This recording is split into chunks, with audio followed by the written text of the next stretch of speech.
Peace and love, everyone. Peace and love, everyone. As you come into the broadcast, please let me know if you can see me, if you can hear me. Peace and love, everyone. It's been a few weeks. Hold on, let me get my volume straight.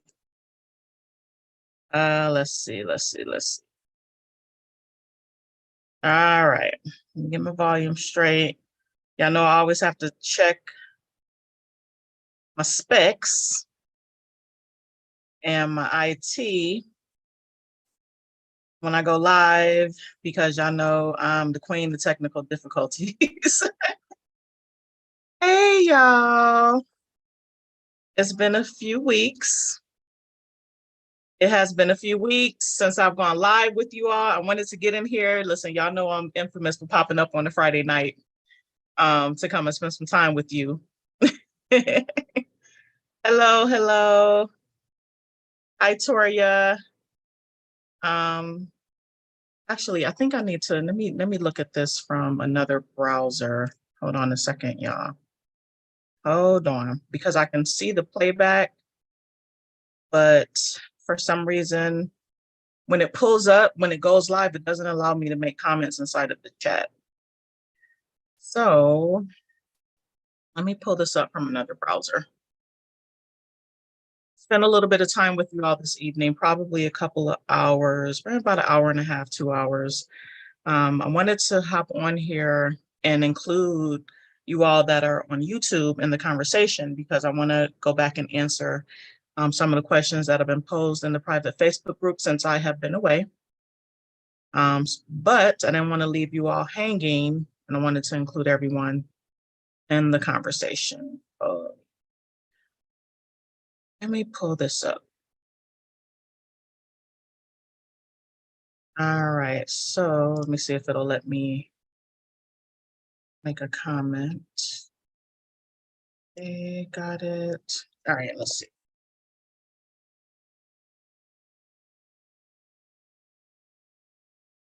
Right. All right, cool beans. All right, so we are up, we up and running. I can see you all in the chat. Yeah, so welcome back, everyone. I missed you all. I really did miss you all. Welcome. As you come into the broadcast, please take the time out to share out this broadcast to anyone that you think will benefit from the information that I share on the channel. Definitely come into the broadcast and give me a like so that we can, make sure that the algorithm is good to me. Come into the chat and drop your city and state. Hello from DC. Hi, John.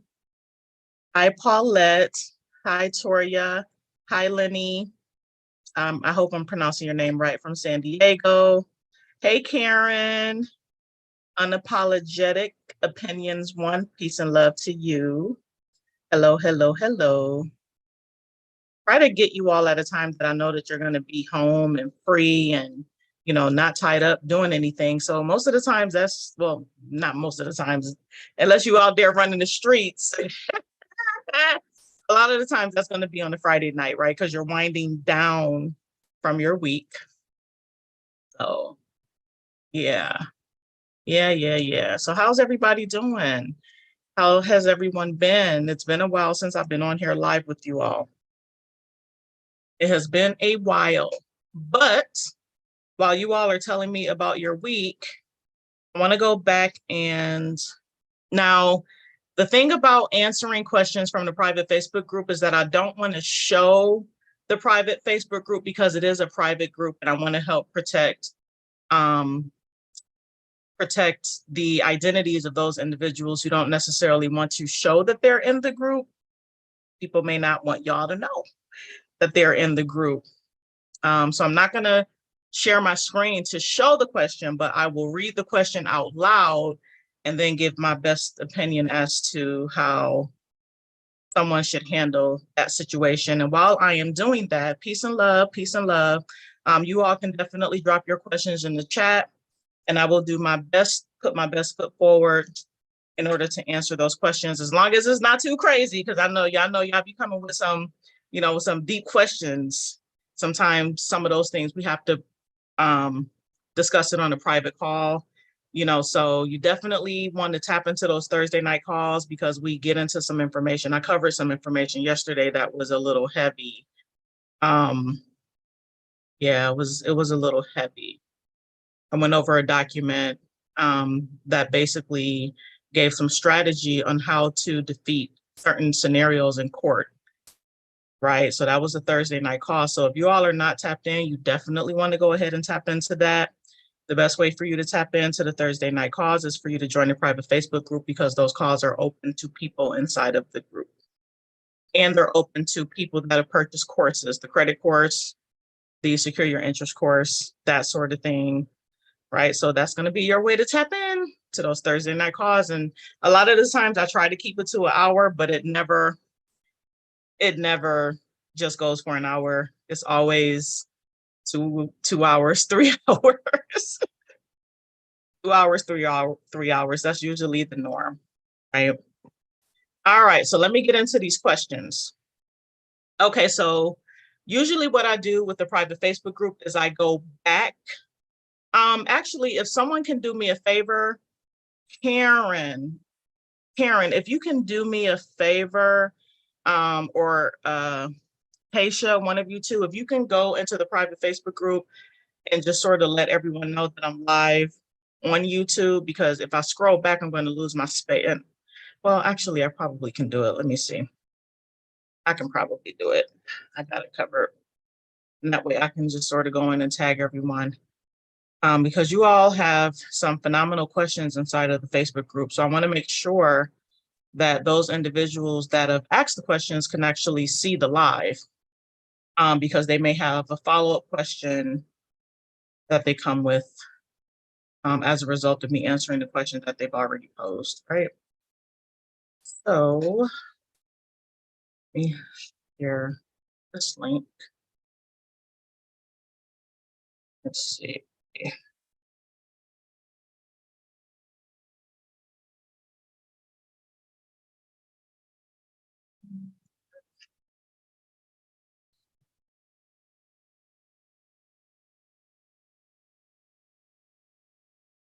All right, there we go.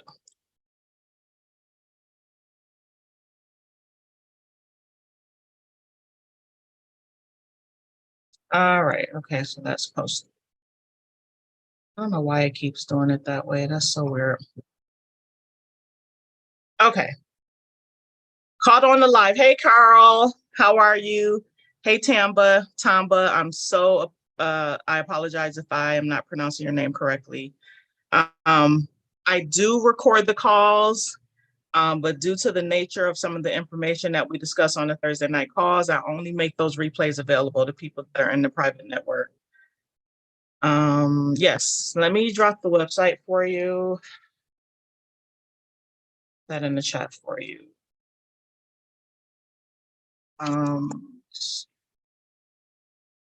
There is the link for the website. Here is the link to join the private Facebook group. All right, I don't know. Let me see. Is there a way that I can pin this? Let's see. Pin message. Okay, so I can actually pin it. All right, so I pinned that to the top.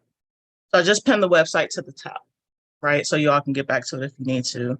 Hey, the boy. Yes, yes. Give thanks. Give thanks. I appreciate you so much. I give thanks to the Most High.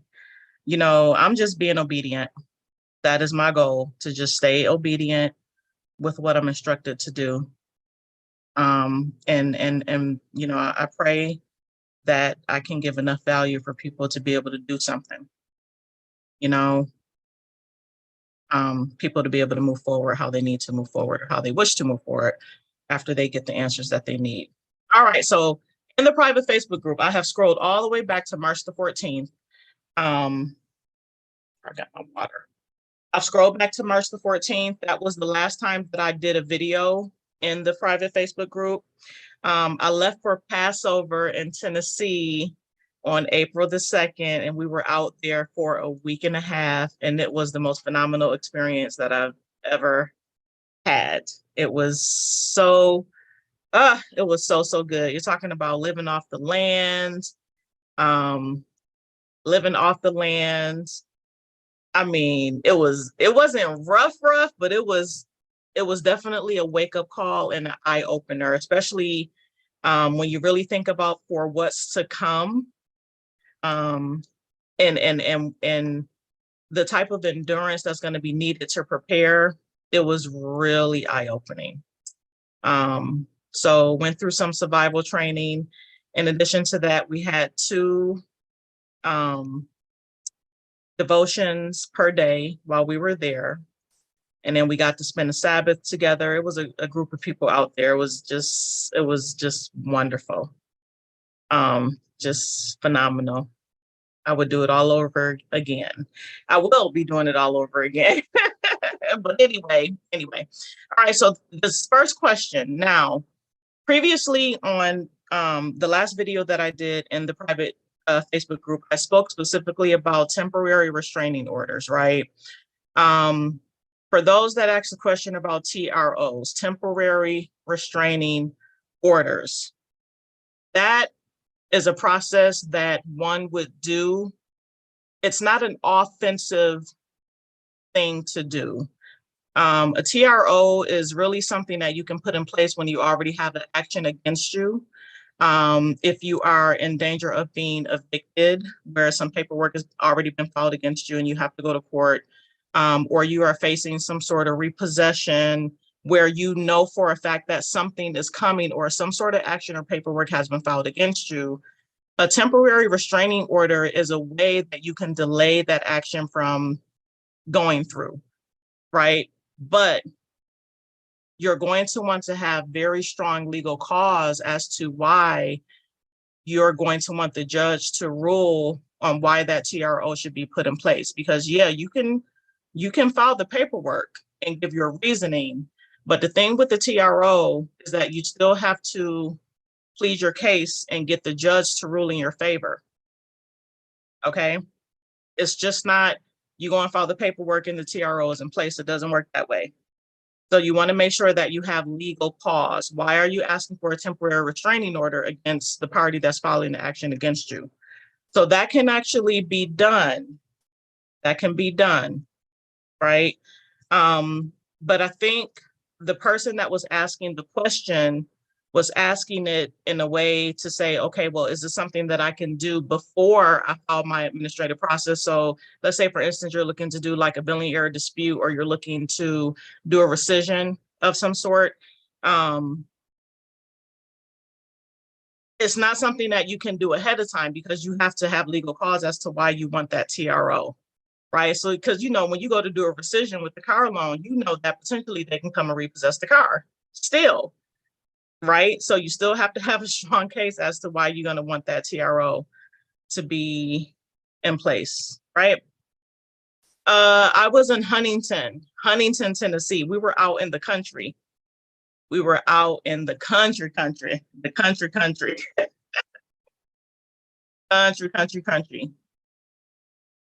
Yes. Okay. So the secure your interest course, I'm going to be working on that now that I'm back from Passover.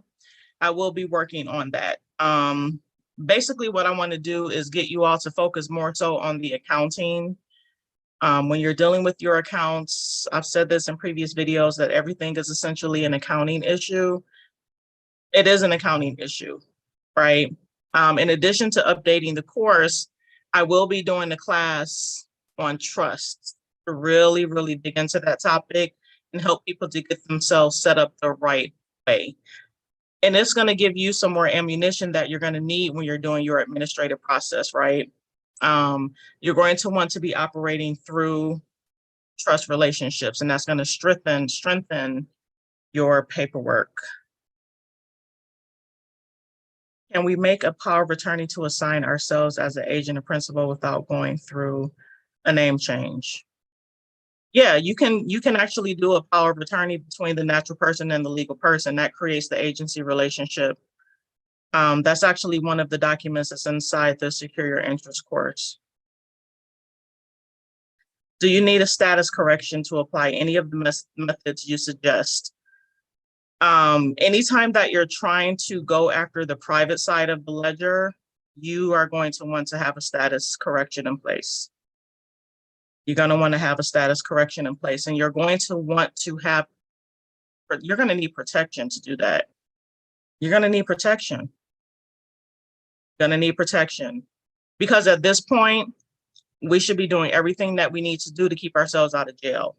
And if you go out there and you begin to do any sort of remedy, or you're going after a specific remedy, right? They can pretty much do whatever it is that they want to do to you if you're a US citizen, okay? So that status correction is essential for you having the necessary protections that you need. All right, you're welcome. Okay, let's see. Go back. All right, hold on. My system is doing something. It's going a little slow. Okay. All right, let me scroll up here. Let's see what the next question is.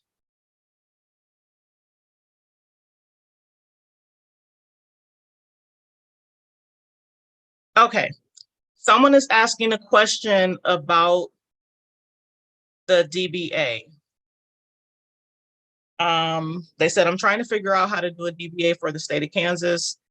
The government website says there's no such thing for Kansas as far as registering.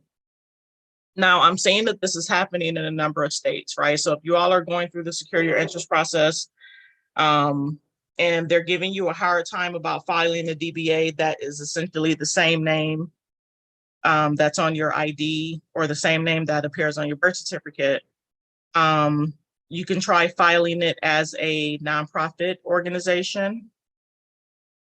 You all know that a DBA is the same as a sole proprietorship, right? So it would be first name, middle name, last name, and then some sort of designation at the end of that, right? So try filing it as a nonprofit if you can't get it to go as a sole proprietorship.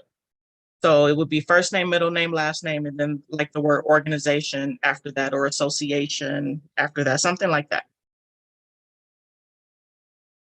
For the state of Kansas. Okay, so someone said, one thing that I think would benefit those operating in the public side is how to guide when initiating a consumer credit application, dealing with secured loans, unsecured loans, credit cards, utilities, insurance, and leases. How should those applications be treated? How should they be signed? Should any statement, notice, or affidavit accompany the application? I hear you, Tamara, about the long, tiresome administrative process that can drag out for a long time. There has to be a better way. And I do like the idea of making things an accounting issue with the IRS. I also like the idea of noticing these corporations that no payment made in the previous year was a gift. Yes. In fact, I see the value in sending a letter at said year's end and demanding all payments back with interest. And when they don't respond, let the IRS know you have a bad debt situation, and get the tax credits from that bad debt. All right, so there's a few things in here. One of which I went over last night in terms of a consumer credit transaction, right? A lot of people are asking about how to go into the dealership to purchase a car. Now, the thing of the matter is that a consumer credit, when you do a consumer credit transaction, they are not supposed to pull your credit. Okay, if you're looking at purchasing a brand new car, the best way to go about that is to go to the manufacturer's website, right? So let's say, for instance, you want to get a Mercedes, right? Instead of going to the Mercedes dealership, you go to the Mercedes, the actual Mercedes website, because they actually have a credit application on their website that you can complete. Most manufacturers, if you go straight to them, have a credit application on their website that you can complete. I would start there. Start there. Then you assert yourself through the paperwork to the dealership after you've completed that consumer credit transaction. Because if you have a decent amount of information to submit, more than likely it's going to result in some sort of pre-approval for you. But you got to know how to assert yourself. You have to know how to assert yourself through that paperwork. Hold on a second. Hold on. Wait a minute. The chat is going too fast. Hold on. Do you need a status? Okay, answered that already. Will there be an extension on the course? Yeah, what I'll do, Gohan, is there shouldn't be an expiration on the course. I thought that I went in and removed it. Let me make a note to myself. Let me just make a note to myself to remember to do that. I'm just going to remove the expiration date altogether, because I didn't realize that we were already coming up on 1.5 years since that course was done. Let me just send myself a note real quick.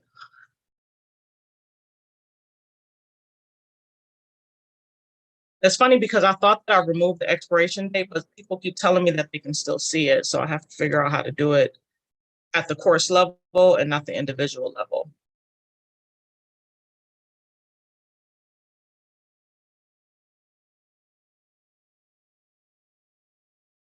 Man, that course came out, I think, in August of last year, if I'm not mistaken.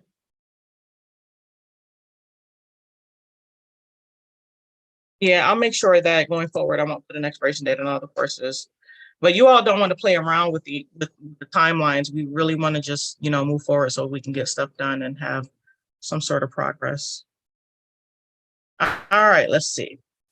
Yes, you're welcome. Trust is protection. The trust trusts will give you protections in more ways than one, right? So don't think about it as just the tangible asset, okay? It's not just about the house and the car. There are other assets that you can protect by way of trust. You can have your trust do the talking for you. The trust essentially takes the place of a person, right? A trust can do what an individual can do. A trust can engage in commerce. A trust can start businesses. A trust can apply for credit. A trust can protect assets. So let's say, for instance, you have a contract that you sign, whether it's a consumer credit agreement, a loan agreement, whatever credit documentation you have where you're making monthly payments, that trust can come in and assume the debt, right? And that gives you more leverage to be able to do some things with the payments that you've been making if that entire contract is placed in trust. So there's different ways that you can maneuver that. A trust is definitely protection. And, part of the problem is that we're doing things, but we have absolutely no protection. That's the problem. All right, Tamba says, do you use revocable or irrevocable living trust or common law? Now, when you say or common law, okay, so there's statutory and non-statutory trusts, right? It just depends on what it is that you're trying to do. All trusts are not going to have an EIN number attached to it. You don't necessarily have to notify the IRS or any other entity out there that your trust exists.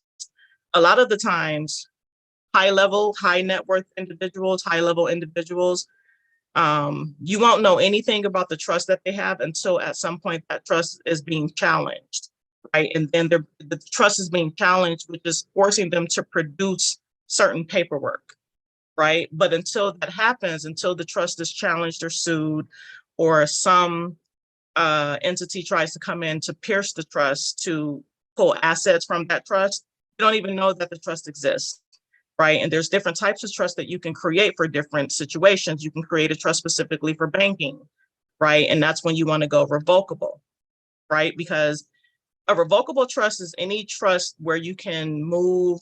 It's a trust where things can be changed and moved around, right? Especially if you're dealing with money. You will want to do a revocable trust because if you're acquiring certain monies that are coming in, monies are going out, you want to be able to have a trust that's flexible. So that's where the revocable aspect comes in. Right now, an irrevocable trust is something that cannot be changed. So your question, when you say revocable or irrevocable living trust or common law, the contrast is between the revocable and the irrevocable, but you can use common law to govern either trust. Does that make sense? Or trust law, right? Trust law essentially is contract law. It's an agreement between the parties, right? So a trust is an agreement between the grantor, the trustee, and the beneficiaries, right? So trust law essentially is the law that governs it, right? So it really just depends on what it is that you're trying to do. It just depends. It's not like a straight answer because everybody's situation is different. Having an Indian status really helps. Yeah, that would help with tax issues because you should really be exempt. You should be exempt from a lot of stuff. Let's see. Maybe they call DBA something else like assumed name. That is very true. A DBA is an acronym for doing business as. So they call it a DBA, they call it an assumed name, they call it a fictitious name. What else do they call it?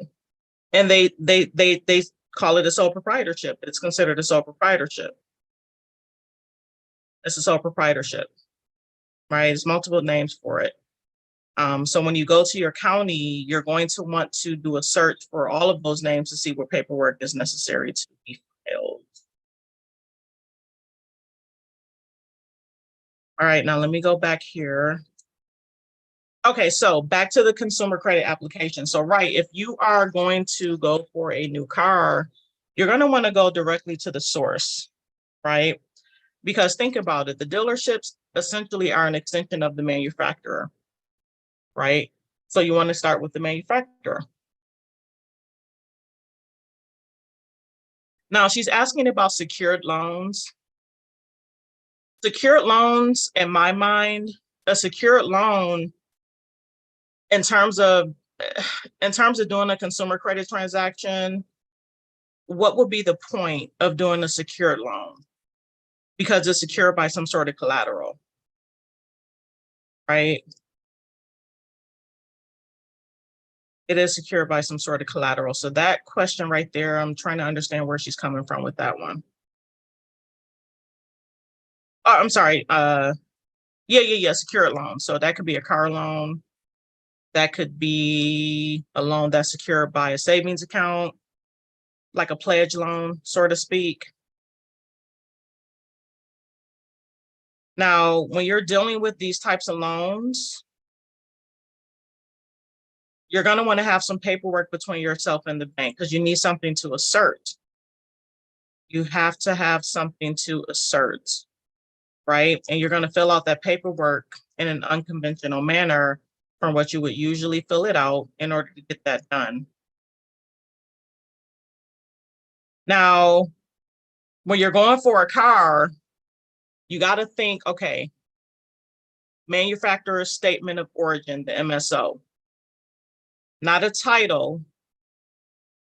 Think about it. If you're going directly to the manufacturer, one of the things that you're going to want to request is the MSO document, because you can actually take the MSO and place it inside of a trust.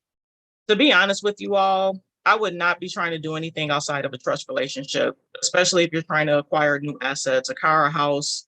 You should already have your trust documentation in place before you go to them and try to get anything. Let's see. Credit cards, initiating a consumer credit transaction. Anytime that you are initiating a brand new transaction, you're going to want to have them print out the application and you want to fill out a physical application. All of this electronic stuff is what's getting us entangled into these issues because there's a lot of hidden language inside of the electronic applications and you may be checking off or agreeing to something that you don't know that you're agreeing to. So anytime that you're looking to complete a new consumer credit transaction, you want to get a physical copy of the application in order to fill it out by hand and endorse it with the proper endorsement. You can't do a qualified endorsement on the computer. You just can't do that. You have to have a physical copy of the application where you can either submit it in person, mail it in, or fax it in so that you can make sure that you do the proper endorsements. And you can make sure that you secure the interest that is, you want to secure the interest that is housed inside of that agreement once they issue your approval. And you cannot do that online. You can't do it online.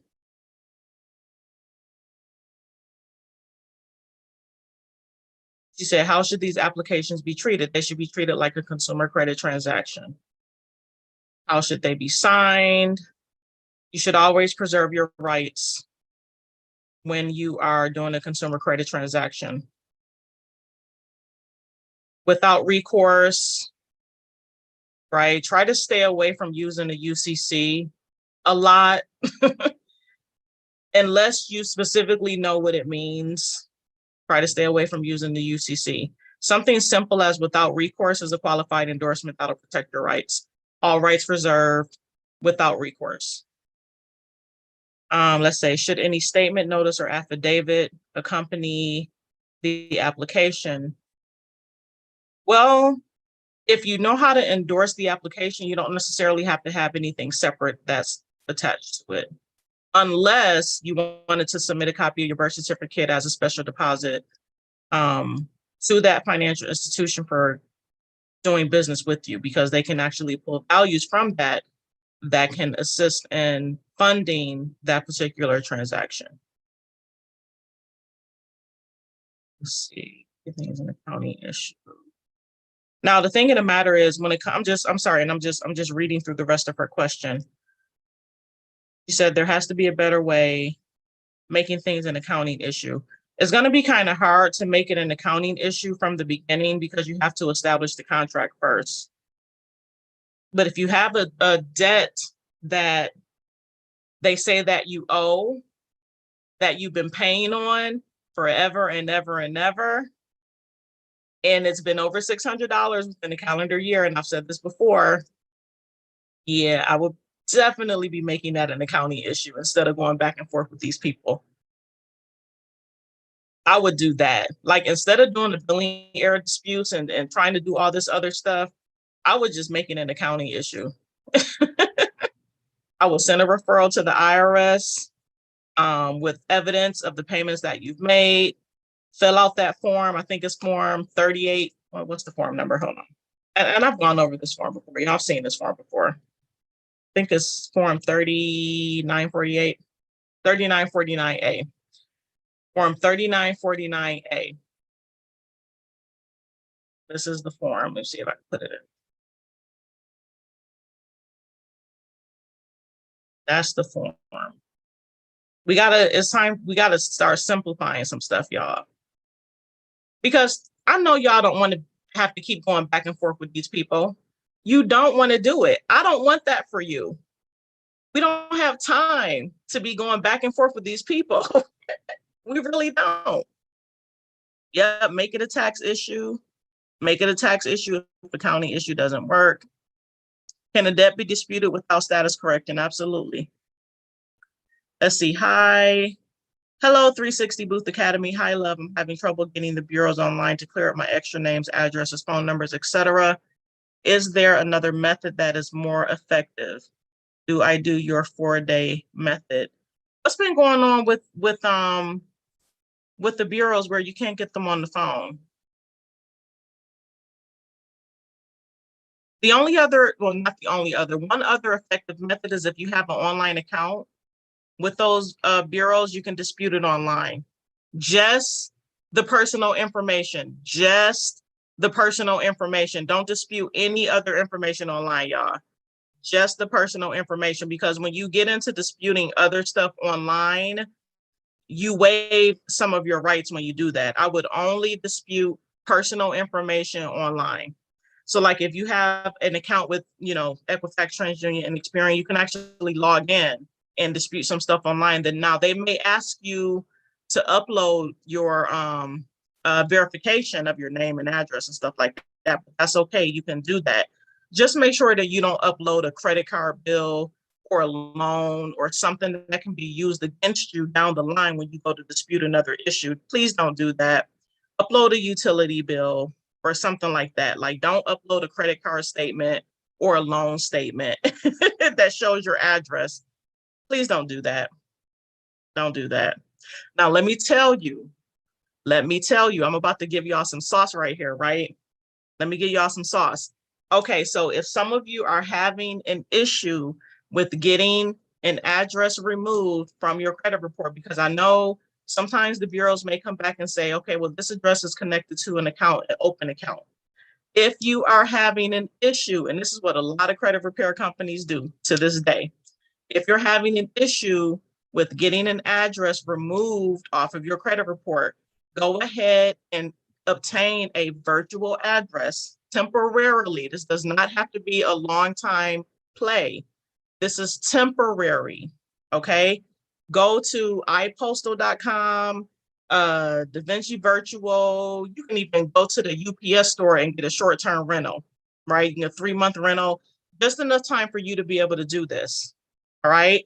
You're gonna go ahead and get the address, and then you're going to go ahead and change your address to this new address with all of your debt accounts, right? Change your address, even the accounts that are no longer open. Any potentially derogatory account that you are trying to get removed from your consumer report that you're trying to get removed, go ahead, get your virtual address, change the address to your debt accounts, or change the address on your debt accounts, and then get the old address removed, right? Right? Get the old address removed. Get the old address removed. You really just need to set up a good mailing address. Once that other address is removed that is connected to the derogatory account, it's going to be easier for you to go back and dispute it and get that item removed off of your credit report. Are you all hearing me? Temporarily change your address, your mailing address, so that you can receive mail. Temporarily. Especially if you're trying to get a bankruptcy removed. Especially.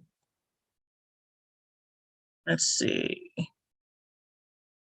So if you can't get them on the line, you can try disputing if you can't get them on the phone, you can try disputing online. And if you can't dispute online, then you're going to have to mail them a letter.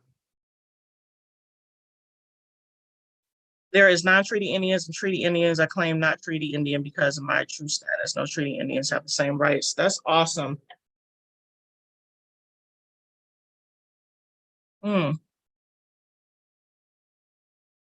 RB, what's your question? Smoke signal, can an objection to an assumption validate standing? It can. There's a lot of presumptions against us out here in commerce. There's a lot of them. There's more than you know. If you do not correct the presumption, then it is assumed that you agree with that presumption, right? And if you agree, that means that they have some sort of power over you based on that presumption. So you have to rebut whatever that presumption is, and you have to do it in writing. You want to do it in writing. Mm-hmm.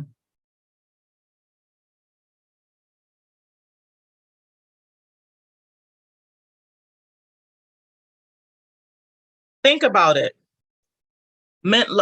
Key Mentlow.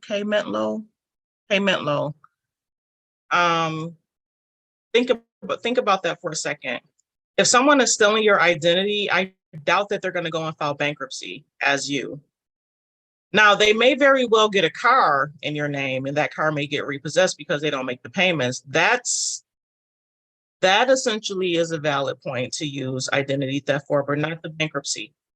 Any sort of public record items, you have to go a different route to try to get those removed. You don't want to do identity theft on public records, such as judgments and bankruptcies. Now, if you're doing a collection, a charge off, that sort of thing, the 4-day block and remove method will work. I've seen people get repossessions removed off of their credit report doing the 4-day block and remove, because that's a real scenario. Someone can actually steal your identity and go and buy a car. That's a real scenario. But nobody's going to steal your identity and go and file bankruptcy. That's not there's no reasoning behind that. Like, think about it. No one is going to go and steal your identity and go file bankruptcy. You know what I mean? Nobody's going to do that. All right.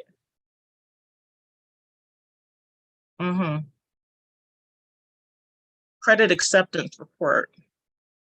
Credit acceptance report. What do you mean by credit acceptance report? All right, hold on. Let me go back to this. I'm going to get through these questions. All right, let me scroll up. All right, so it says, I received in the mail an offer to switch my utility over to Clean Choice Energy. They said all I need to do was sign their form and they will take care of the rest with my utility company. So I signed a form with a special/restricted endorsement. They sent me another invite to switch over like they didn't receive the first acceptance. So I filled out the signature line again with the same language, but this time I added a dollar amount. Long story short, no acknowledgement. However, I continue to get emails every day telling me about various incentives to join. So they knew what you were trying to do. Last week, I sent them a letter asking why they have not honored my acceptance for their offer. I also stated that I would not. Oh, I also stated that I would like to take advantage of the incentives they offer. So far, no response. Yeah, they're not trying to do business with you because they know exactly what you're trying to do. I'm thinking I've been discriminated against, but I am still at a loss on how to deal with utility companies. Utility companies are not supposed to charge you more than $25 a month if they don't have a written agreement in place, right? So you can assert, start with reading the Sell of Goods Act and assert that point. There is no contract, so why are they charging you? Also, utilities, food, clothing, housing, transportation, all of these things is considered essential consumer goods, by which we're not supposed to be paying for these things anyway, because it is considered essential. So you can also assert that point. But start with the Sell of Goods Act, because they're not supposed to be charging you more than $25 per month without a contract, without a written agreement.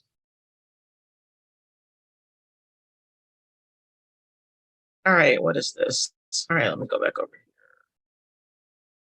Let me go back. If you are in court, that's all you need is full knowledge of the matter at hand and you acting as attorney. Don't hire one. That's right. The minute you do it, it becomes a commercial matter. Well, the minute you hire an attorney, you're asserting to the court that you're an incompetent minor, so they're going to treat you a certain way anyway. Do you suggest paying the contract right off the bat, but paying it to the order of AKA special endorsement? What do you mean? Paying it with what? With FRNs? How would you pay it? Jesus, Faith, and Me. Course is coming up. It's currently in pre-sale right now. I have not put a date on the table for the course, the trust course. It's if you click on, let me see, is it going to be there? Hold on. Yeah, I got way too many windows open. Always got too many windows open. Hold on, let me close some of this stuff down so I can. That I had, I'll be having way too many windows open. Let's see.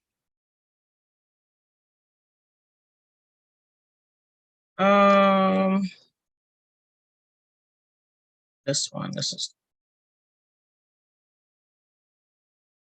said what establish our trust account. Yeah, this is the one that I have coming up. It's going to be this Trust Technology 102, proper structure. Here is the link, dropping it in the chat. This class is going to take place more than likely the third week of May. The third week of May. the third week of May, more than likely. Because I have to do the class before, because I have a speaking engagement coming up on June, I think it's June the 3rd in Richmond, Virginia. So the class is going to take place before the speaking engagement. So you all are going to want to connect with me in Richmond, Virginia as well, because I will be speaking on the Her Fire tour with Angela Brand. Let me see if I can pull up the link. The last video that I did on YouTube, I interviewed her. So you all are going to want to get your tickets. Let me see if I can drop the link. All right, Her Fire Richmond. So here's the link for you all to grab your tickets for Richmond, Virginia. I will be speaking. I'll be the headliner speaking in Richmond, Virginia on June the 3rd. Right. The event is from 10 a.m. to 7 p.m. I don't have my time slot yet. And I will likely not be at the event the entire time, because usually her events go all day. So I'm trying to zero in on what time I will actually be speaking. All right, so here's the link for that. You all are going to want to grab your tickets. I think the tickets are $70, right? So you can come out. Now, this is an event that is primarily for women, but men are welcome. As far as she's told me, men are always welcome to the events, but her platform is geared towards building up women, right? So if you all are in the Richmond, Virginia area, you're definitely going to want to get your tickets. We can meet in person. If I have enough people there from my network, then we can look at planning some sort of dinner. Like, we can really make a day out of this outside of the speaking engagement, because the speaking engagement ends at 7.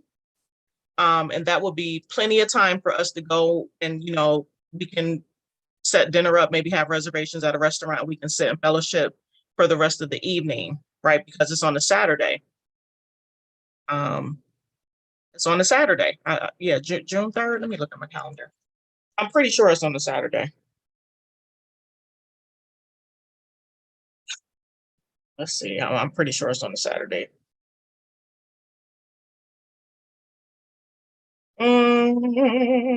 June 3rd. Yeah, June 3rd is on a Saturday.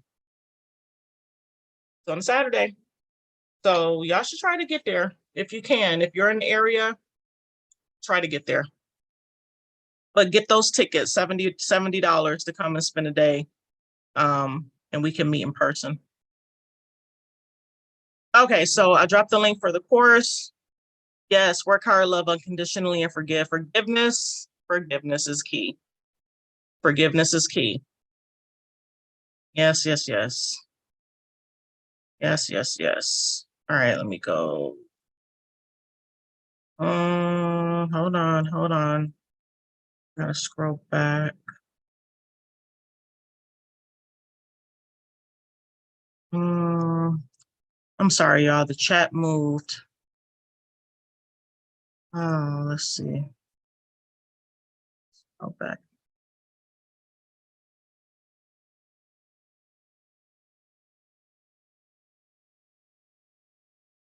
For billing disputes, once a company issues you a credit, you can get remedy from every bill you pay prior if you have record.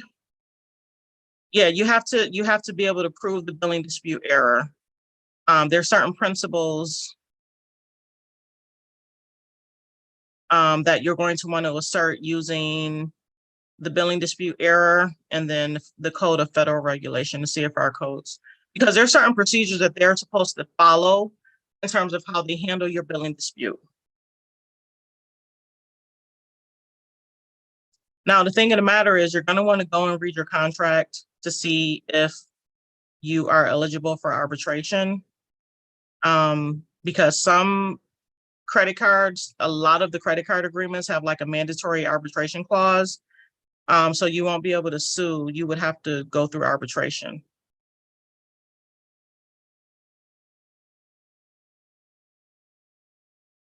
Common law court is not called the court of common law anymore. It's called the court of record. And if you want to open that court in the room, ask before starting out the matter to be for the record. That's a good point. Yeah, and the thing is you got to make sure that everything is on the record. So that's a question that you're going to want to ask, because a lot of these courtrooms are not real courts.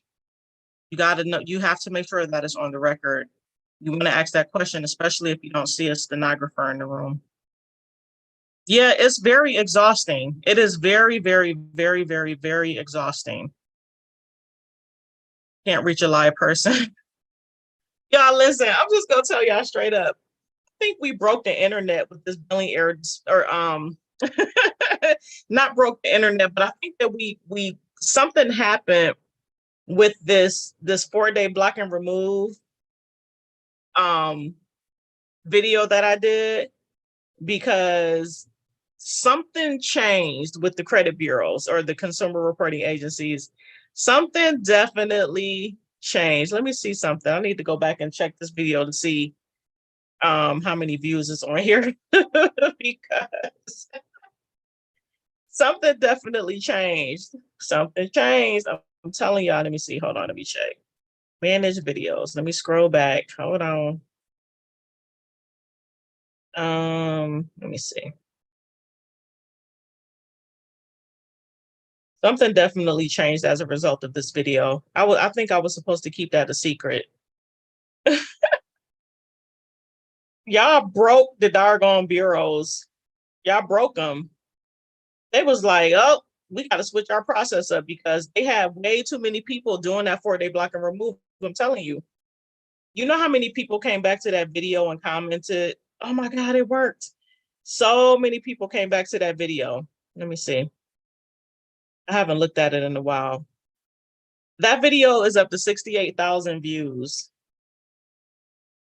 with 3,500 likes and 748 comments. And that video was dropped almost a year ago. It's been almost a year. That was 11 months ago. Yeah. And a whole lot of people was doing that 4-day block and remove method. A whole lot of people. All right. Let's see. Yes, you're very welcome. Let's see. Yeah, if you can't reach a live person, just the address, the name, the address, the employer, and the telephone number are the only things that I would dispute online. Try disputing online. If not, you're gonna want to send them a letter.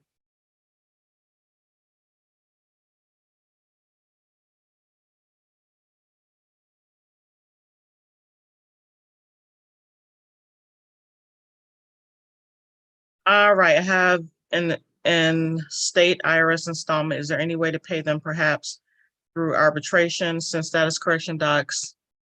Well, if you're dealing with the IRS, you deal with them just like any other bill collector or debt collector, rather. Validate the debt. You go through the administrative process with them the same as any other debt collector. But I wouldn't pay them anything until they can get that validated for you, and they won't be able to validate the debt because there is no money.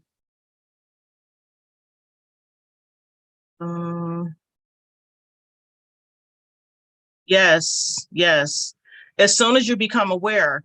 And so, when you hear people say that there's no statute of limitation on fraud, that's essentially what they're talking about. There is no statute of limitation on fraud because the fraud technically doesn't exist until you become aware of the fraud. So the clock begins to tick from the moment you become aware. And so let's say, for instance, the fraud took place 5 years ago, but you didn't know about it. It's 2023. Now you know. That establishes the statute of limit. That establishes the timeline. The timeline. There is no statute of limitation on fraud. So if somebody frauded you 10 years ago and you just found out about it in 2023, that's when the timeline starts, in 2023.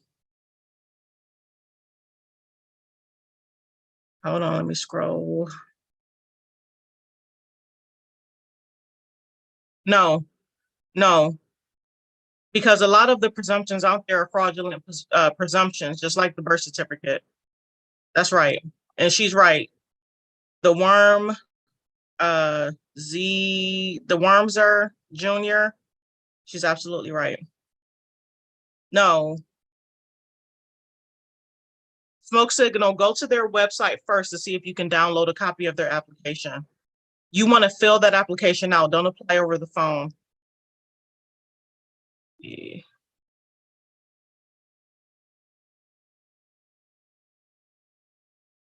Paying with interest by assigning it and writing. Yep. That's what I mean by paying and not bank signature. That's right. Yes, Tamba. Tamba. I'm so sorry. Tamba. I'm sorry. I'm so sorry. Oh, where are you located? What country are you in, Tamba?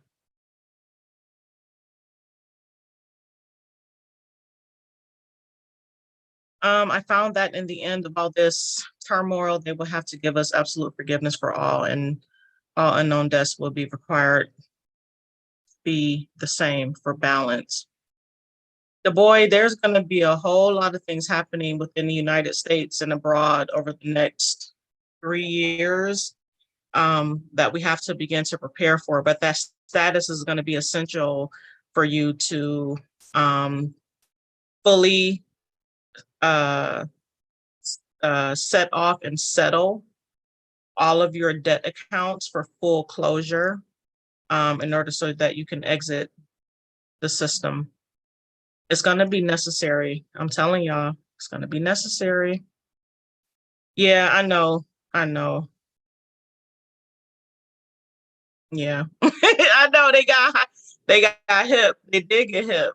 I'm telling y'all, so many people, even in the private Facebook group, people will come in and be like, oh my goodness, it worked. My score went up 70 points, like stuff like that. It does work. It works.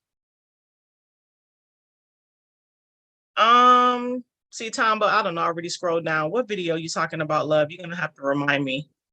If you're talking about, if you're talking about the 4-day block and remove video, it was how to clean your credit report in 48 hours. Yeah, they hip now.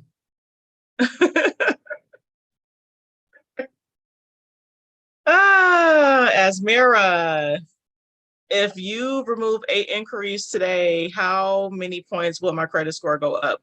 Okay, now remember, for inquiries, they have the most, they affect you the most within the first 7 to 8 months of when they hit your report. So it really depends on how old they are. If they're close to being deleted, like, all the inquiries stay on your credit report for 2 years. So it really just depends. And it depends on what the rest of your credit report is looking like. That's kind of a hard question to answer because it's I don't know what your credit score looks like, your report looks like at the moment. It just depends on what else you got on there. No, that's not what I'm saying. You can still do it. We still getting comments that is working. So I would still do it. I still use it. I still use the 4-day block and remove method for my clients for initial cleanup. And then I go into some advanced strategies. But that's the first thing I always do, because that 4-day block and remove method is basically you getting in there and sort of shaking the trees, so to speak, to see what's going to fall off. Then you go into the advanced strategy in terms of getting the other items removed and enforcement, and then dealing with the accounting issue. And that's how I deal with my credit repair clients. I still use it. So as long as I'm using it, I'm still telling people to use it because it does still work. Yeah, you can try it, Danielle. Yes. Oh, okay, so you're in Canada. Okay. Now, if I was in Buffalo, we would be neighbors. I don't live in Buffalo anymore.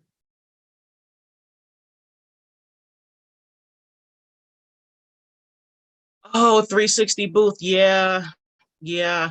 I've been seeing that. And so what that tells me is that, oh, I was just looking at a story of a couple. It was on, I think it was on TikTok. Child Protective Services showed up at the doorstep late at night to try to get their baby because it was something that they refused to do. I can't remember the details, but I'm hearing about more of these stories. More and more of these stories are popping up. So that tells you that we have to have trust in place. See, here's the thing. When it comes to protecting the babies essentially should be coming out of the womb directly into a trust, right? So when you do a home birth, it's not an issue because the physical description of the baby, all of the baby's characteristics, so to speak, is deposited into a trust, right? Deposited into a trust. A trust that cannot be pierced,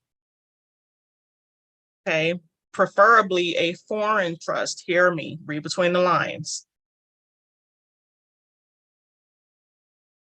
We gotta learn how to get trust in place. We have to. Gotta learn how to get trust in place. And that's why this upcoming class is going to be so important. Those babies are supposed to, the trust is already supposed to be ready before the baby is even born. You understand what I'm saying? That trust has to be ready to go before the baby is born. Yes, they work best with collections. 4-day block and remove method works very well with collections, charge-offs, and inquiries. All right, okay. All right, I'm down to the bottom of the chat. Yes, the affidavit of truth is one of the leading documents. Yes, yes, yes. I don't know the ins and outs on if the doulas are mandated to report. That's a very good question. That is a very good question. I'm not sure. Maybe someone else that's in the comments can answer that question. I'm actually not sure of that. All right. Okay, let me go back to this Facebook. All right, so this question is, after following the steps, except the mailing part, which I have not done yet, this is an email I received from Experian. I know I will send them a certified mail along, but why they asking all these extra stuff? She said, why they asking all this? Okay, let me look and see what she said they're asking for. Okay, we are responding to your request that information on your personal credit report be blocked due to identity theft. Based on our review of your request and information available to us, we have determined that either what. See, this right here, oh man, I wish there was a way I can block her name. Let me see if I can, let me see if I can, hold on a second, if I can snip this somehow, some way. Hold on. Because I want to keep her information. Let me see. Hold on, y'all. I'm about to do some maneuvering real quick. See if I can sort of snip this response and pull it up on the screen. All right. Let's see. All right. Wait, is this the whole thing? Okay, please send. Okay, so they're asking her for some stuff. On a second. Hold on. I can. All right, so they are asking her to submit some stuff. Let's see. Wait for me to.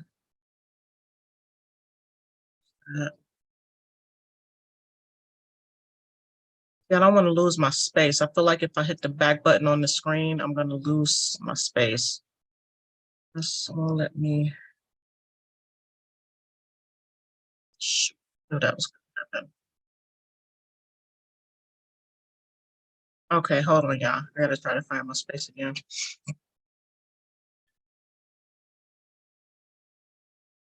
It's so funny that they keep responding back with the same language exactly as it appears in the code. Exactly as it appears in the code. Exactly as it appears in the code. Exactly. Okay. I got to scroll all the way back down to her question.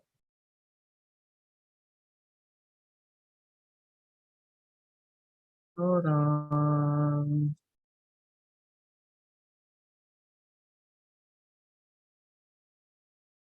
Let's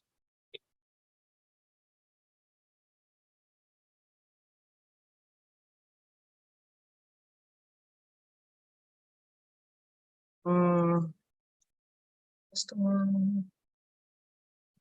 That's not.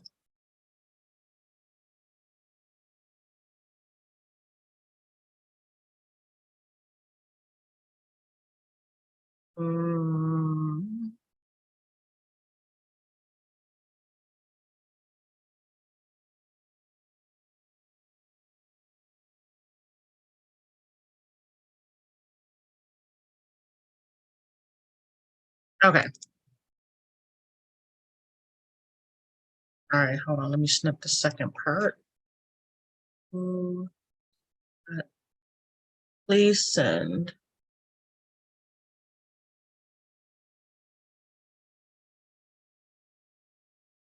All right. She said, why are they asking for all this extra stuff? Boy, I tell ya. These people is a hot mess. All right. Love the code.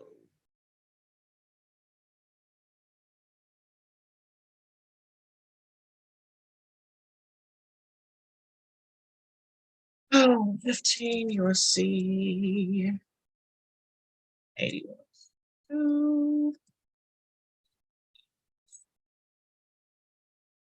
4-day block camera.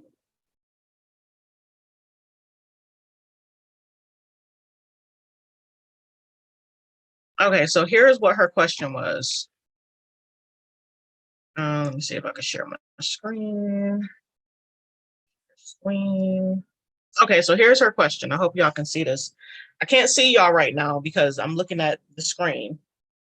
All right, so apparently she did the 4-day block and remove. This was the response that they came back with, right? Now it is so funny how they respond generally. They never give specifics. That is so annoying to me when they do that. But I want y'all to look at their response. Your request to block was made in error. Or how is it an or? How is it an or? This is the stuff that really annoys me with these people. How is it an or? Or your request to block information was based on a material misrepresentation, or you knowingly obtained or should have known that you obtain possession of goods, services, or monies as a result of one or more of the transactions you are seeking to block. Therefore, we are defining your request to block one or more of the items of information. If you have additional relevant information that indicates that the disputed items resulted from identity theft, please contact us again and provide this information. Now, I hope that this young lady is on here. If you still believe the disputed items is inaccurate, then we will add a statement of continued dispute to the credit report as you requested. All right, so this is what they're asking for. And this is basic stuff. All pages of the identity theft report, including validation that the report was filed with a federal, state, or local law enforcement agency. Okay, so my thing is this. Let me stop screen share for a minute. I'm hoping that she filed the FTC report. But if she did not file the FTC report online, then this is another type of FTC report that she can file. And see, part of the problem that I have with the online FTC report is that it's not notarized. Years ago, the identity theft report was notarized, right? There was a form on the ftc.gov website that you could download, you can fill it out by hand, and you took it to a notary, you got it notarized. And that's what you took and sent to the consumer reporting agencies to assert identity theft. So with the online report, there's no way for them to attest that you are who you say you are, because you didn't stand in front of a notary for them to verify your identity. So that's why I have a problem with the current process. So if for some reason you submitted the FTC report, the online FTC report, and for whatever reason they're not accepting it, then I would go with the long form. I like to call it the long form, that is a bit more detailed, that is notarized, right? So let me pull up the form. Oh, I have it available. This is the one that I would go with. And then I would take this report and I would mail it into the FTC with tracking, and then submit a copy of this report along with your tracking to the consumer reporting agencies showing that it was mailed in, because they're asking you for proof, right? It's a PDF. Where's the PDF copy? Hold on, y'all. I'm trying to look. Come on. Where are you at, child? Where are you at? Looking for this form, y'all. I want to pull this up. It's the identity theft affidavit. That's what it's called.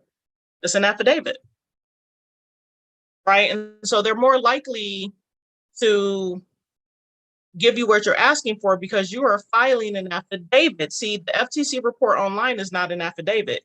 All you do is check a box that shows that you attest to something, but it's not an affidavit that's notarized. See the difference? And so with all this little trickery, when they changed the process, they took away your ability to sign a sworn affidavit stating that it's identity theft. And so now that you know, as per the Graham-Leach-Bliley Act, that it is identity theft because you didn't receive the proper disclosures, you can legally say that it's identity theft because it is. It really, truly is. Oh, okay, it's not coming up. Hold on, let me, if I can find it online. It's deep down into my zip drive somewhere. Identity theft affidavit.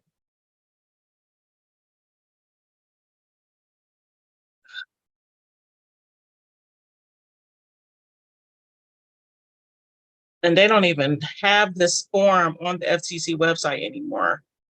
That thing has been, it's been off the website for years. It has not been there for a very, very, very long time. And I actually have this form uploaded in the course, in the credit course. On computer, why are you doing this to me?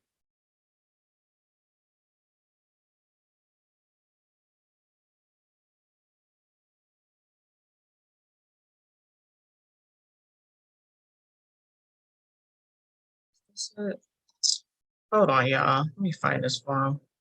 Like, it's literally not giving it to me. This is what it looks like, though. Let me see.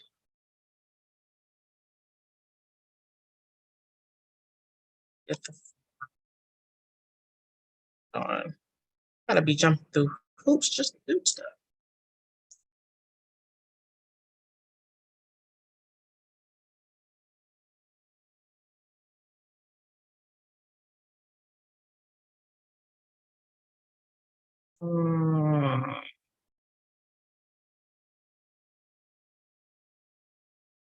Yes, thank you very much.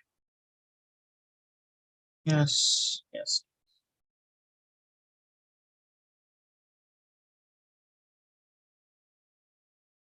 This is what it looks like. No, I don't want to do that. No, thank you.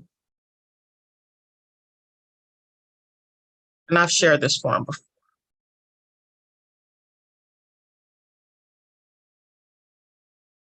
All right, are y'all seeing this?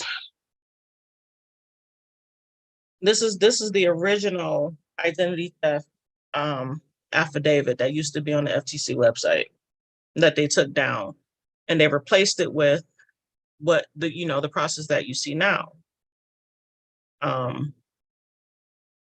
Yeah, so for the young lady that posted the question, I would go ahead and get this filled out and get this submitted. Right now, if you're doing this for more than one account, page, let's see, Do. Which is it? I think this. Yeah. What page number is this? This page right here. What I used to do years ago is I would print multiple page 3s. Because if you're doing this for more than one account, then this is not going to be enough room to fit all of this stuff in here. So you're going to want to print multiple page 3s. Okay. Multiple page 3 and 4, actually. Yeah. And then you can still stack it all in the same packet when you send it in, right? Because you want to be able to capture all of your accounts, and they only give you so much space within this form. So yeah, you just go through and you just go through and fill it out.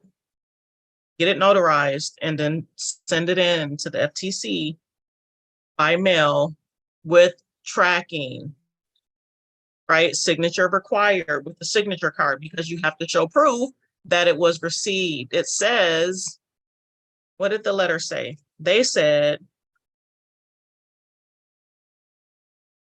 all pages of the identity theft report, including validation that the report was filed with a federal, state, or local law enforcement agency. This is an identity theft report, and you can actually submit this as a part of the police report too. You sure can. Oh, yes, you can. Give them what it is that they're asking for. It's no big deal. Just go ahead and do the work. Give them what it is that they're asking for in addition to everything else. Now, to verify the identity, all of this information right here is what you should have submitted anyway, because you have to establish who you are if you're stating that it's identity theft, right? Let me go back to the code right here. Is this the code? All right, this is the code. It says appropriate proof of the identity of the consumer, right? So the appropriate proof is all of this stuff that they're asking for. That's the appropriate proof. So that has to be submitted with the initial report. Copy of the identity theft report is what I just showed you. Identification of such information is on the actual copy of the identity theft report. Statement by the consumer that the information is not information relating to any transaction by the consumer. This is your written statement. So you want to actually write that out. You want to write it out. Okay. Let me go back. Right. So you're going to want to write that. Where is it? They give you a section in here to do like this. Let's see. Right here. I will put it in there. That statement that I just showed you, right here. Number 4. Stick it right on in there, right in that little section right there. Right, so you just have to know how to go and maneuver around what they're asking you to do. You can get it done. You just got to take the time to do it and just get it done. Yep, just get it done. Hold on a second. Not sure. All right. I don't want to spend too much time on there because there's so much information out there about this. But I actually have to find the form. I'll take that and I will upload the form into the private Facebook group. I do have the actual form. This is just the one that I found online, but it looks just like this. It's identical to this. Same form, same form. All right. Okay, let's see. Hold on. Let's see.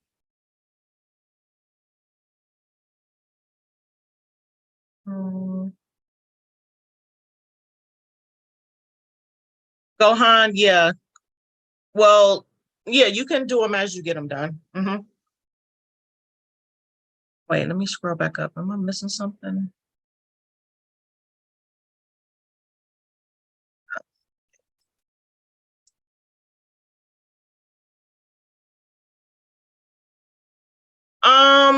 Asmira, they say that they do, but I wouldn't trust it. She says, does the FTC report go to the bureaus? No, you're supposed to be sending a copy of it yourself to them. You got to think about it. This is the government. they're not going to take the time out to do the work really the way that they're supposed to. They make a lot of promises, but it could be a year before they send that off. You just never know. So you're going to want to send your own copy. No, I would use the form that I just showed you. Hold on. Oh my goodness, the chat. Okay. Yeah, I wouldn't do anything separate outside of the form that I just showed you, Gohan. I would just use the form. Yeah, you can definitely add a witness page. You actually want to have 2 witnesses for all your documents. That's fine. But there's no witness space on the document that I showed you. I don't think it is. Let me scroll down. But you can add a witness page though if you. Oh yeah, they do. They have 1 witness. They do have a witness on here. That's on there. Yep, 1 notary, 1 witness. Now the thing of the matter with the witness, the way that they have this form set up, they have it set up to where the witness, they have it set up to where, let me see. They have your signature and the signature of the witness on the same page. So when you take it to the notary, let me show you all. When you take it to the notary, you would have to have your witness with you. Both you and your witness would have to go to the notary and sign in front of the notary together. I don't like that. I don't like it like that. I like to have my witness page separate. So you could essentially take a witness page and just sort of put it on the back of this, like a separate witness page. Because what if your witness is not available to go with you to the notary? So you got to think about that too. Definitely have to think about that. All right, so where were we? Back.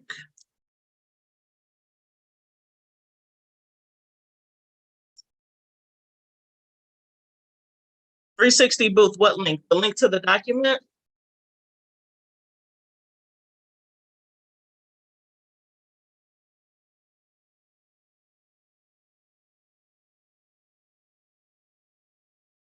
Yeah, well, Gohan, the thing is that you don't want to use a notary that's a family member because that's a conflict.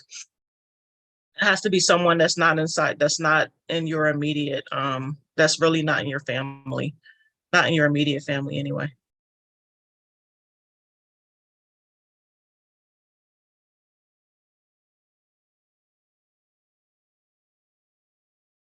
Let me see if I can find, hold on, y'all. Let me find this form for y'all.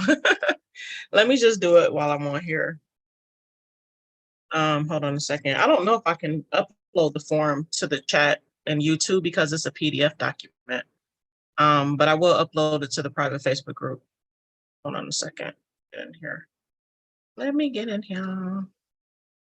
Let me see. I don't know why I can't find it on my zip drive because it's definitely in the course. Because we have to have that second option because that FTC report to me is garbage, to be honest with you. It because it's not notarized and it's not you're not it's not a sworn statement. Where am I at? Where am I at? First,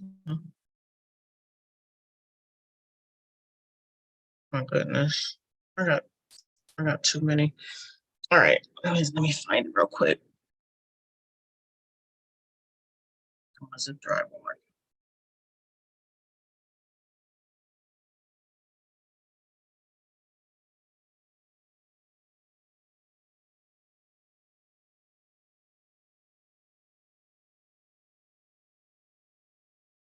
All right, let me see. And for those of you that are in the credit repair course, make sure that you're requesting your free credit analysis because it's really going to help you to determine what you need to attack first. The credit analysis is going to help identify all of those problem areas of your consumer report. Essentially what it does is it goes through and it flags everything in red for you to look at. so that you know exactly what to focus on when you're doing your disputes. Right? All right, let me find this form. All right, the hard copy FTC identity report. That's the one we want. And so these forms that are in oh,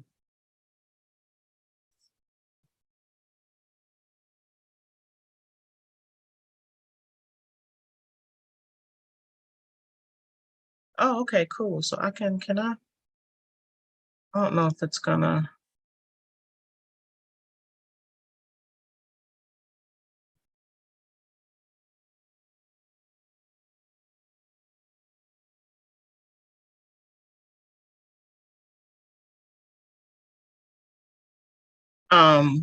yeah, you're gonna want to know what to focus on, right?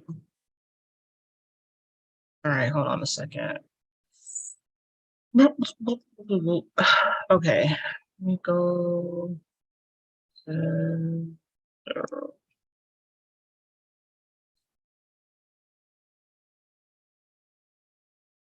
all right, so let me go and upload it into the Facebook group. I don't want to forget.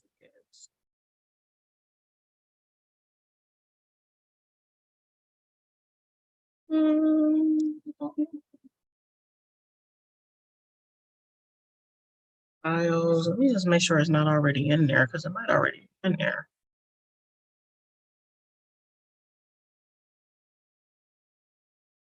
I don't see it. Nope, I don't see it. All right, so let me loaded. Oh,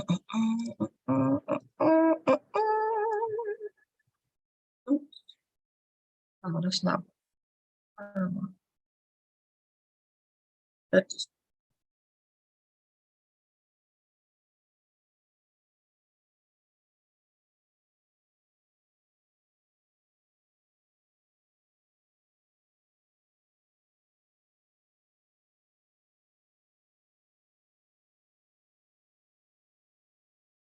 it's 21st this year is already. All right, so I just posted it in the private Facebook group for those that need it. It's in the, if you go to the file section of the group, it's going to be in there. And y'all are going to want to go and take a look at the document that I posted yesterday too from Thursday night call. That document is really good because it helps you to address court scenarios. It's a really good document. All right, so here's the document. Where did it go? I literally just had it up.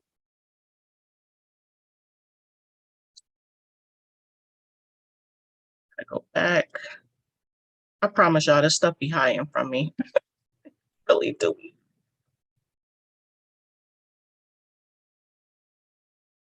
Right. So he was asking, he said, well, what document is this? This is the original document that used to be on the FTC website years ago. I've been doing credit repair for a long time. This document it used to be on the FTC website years ago, and they took it down and they replaced it with that online piece of garbage that people use now that doesn't really attest to anything. It's not a sworn statement.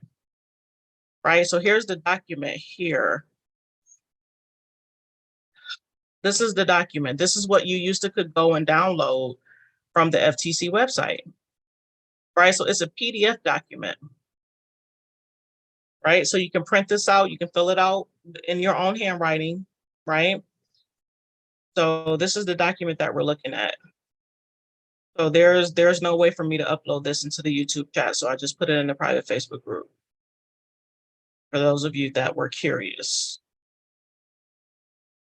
All right, so this was an official document. This isn't something that I made up or anything.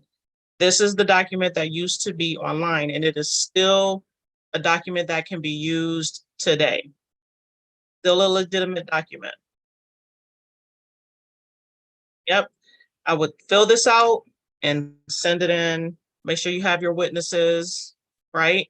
Send with tracking so that you can prove that it was sent. That's what I would do. That is what I would do. All right, so let me go back in here.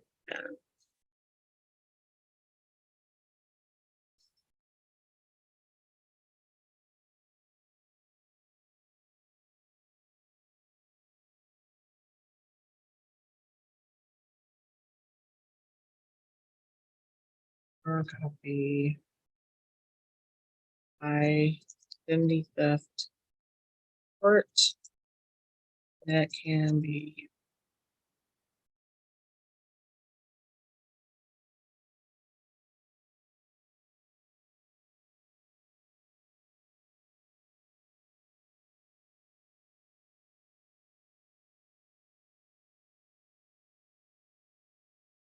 all right. So that answers that. Now I gotta go back and close out some of these windows. Ooh, too many windows.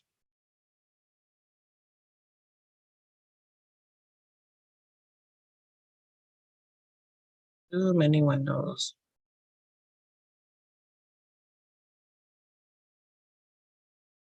Way too many.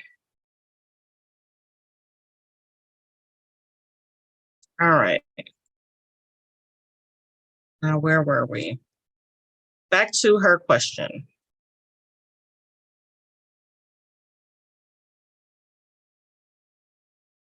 All right, so all pages of the identity theft report. Now, back to the section right here. Man, did I just close it down? I think I closed it. No, I didn't close it. Okay.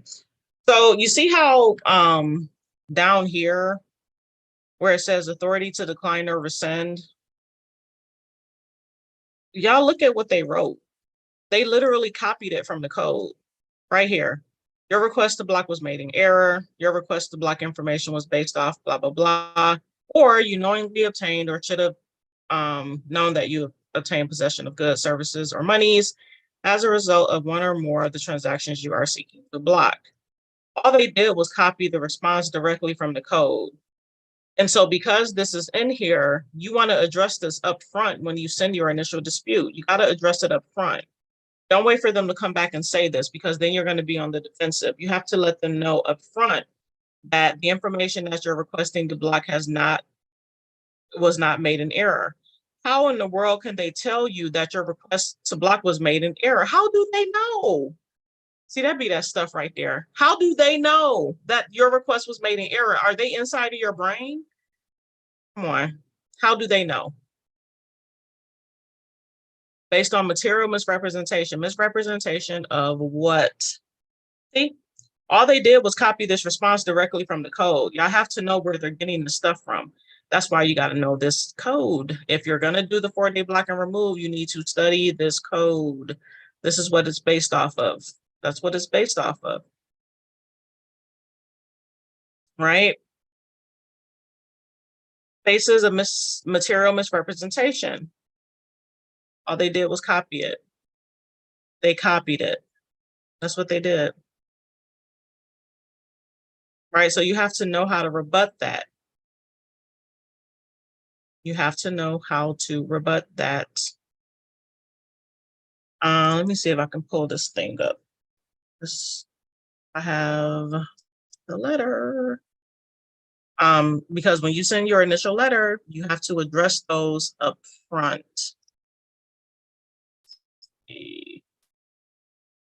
Oh, where is it?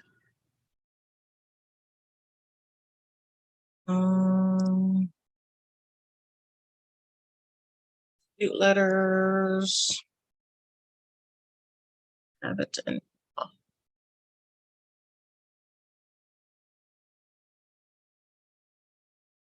think this is the letter that's inside of the.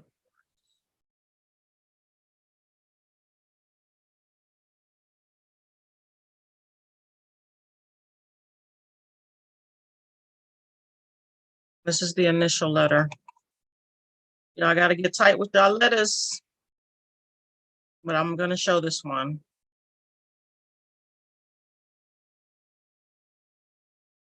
All right.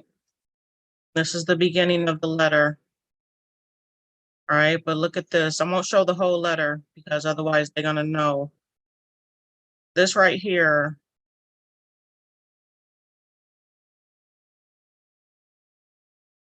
You got to pay attention to the language and assert this up front. All right. I've identified certain transactions, and don't write the letter verbatim. I gotta stop doing these as templates. I give you these as a guide. Only use these letters as a guide. Do not copy this word for word. Don't do it. Don't do it. Don't do it, because then you're going to get the frivolous filing letter back. They're going to say, oh, you hired a consumer reporting agent or a credit repair agency. Then you got to deal with that, y'all. Don't do it. Don't do it. Just don't do it. Inside of the credit repair course, I give you the link to a paraphrasing tool. Use the paraphrasing tool that is inside of the course so that you can change the language of the letter. And then after you use the paraphrasing tool, then handwrite the letter. This is a very short letter. You should be able to handwrite this. To be able to handwrite it. Just use the tools, y'all. Please don't use it as a template. Don't be lazy. Be smart. Use it as a guide. But if you look at the letter, you'll see we're giving them specific dates. Okay, we're giving them specific dates, right? We're asserting the language at the beginning that the block was the block to request. The request to block is not being made in error. It's not being made on the basis of material misrepresentation of fact. Okay, the identified transactions are not information related to any transaction conducted by me as a consumer, nor can any information contained on my existing consumer report be used to determine if I receive possession of the. Y'all get where I'm going. So essentially, what you're doing is you're going to want to paraphrase this, right? Assert this up front. I hope that this is making sense. And I've covered this multiple times on the channel. This is not new. I have gone over this multiple times, y'all. Multiple times, right? So when they come back, oh, let me pull the code back up. When they come back and deny you, here's the key. Let's see. This is what they're going to use to deny you. You got to dig into this and break it down. Okay, what information did you obtain to show that my request was made in error? Just go to the next step. You have to go back and ask them questions. What information? Have them submit to you, have them certify to you, right, in a written statement by one of their executives that they have undeniable evidence, or they know with absolute certainty that your request to block was made in error. Who gave them that information? Who gave it to them?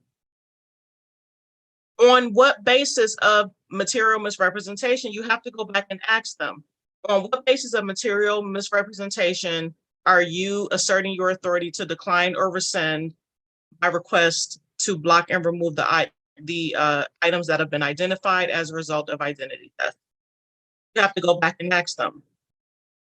What evidence do you have to prove that I received or obtained possession of goods or services or money as a result of the block transactions or transactions? Right? You have to go back and ask them that. Okay, so when you go back and ask them and they don't respond, which they're not going to give you an answer, your next step is to place them in default, because the arguing is over. The arguing is over. It's time for you to place them in default. Right? You have to place them in default. You give them, so when you go back and respond to them, let's say, for instance, you give them another 3 days. After the 3 days is up, you go ahead and send out your default letter. And then you have to move forward with arbitration. You have to move forward with arbitration. Equifax, TransUnion, and Experian all have arbitration clauses built into their terms and conditions, right? You got to be able to move forward with arbitration.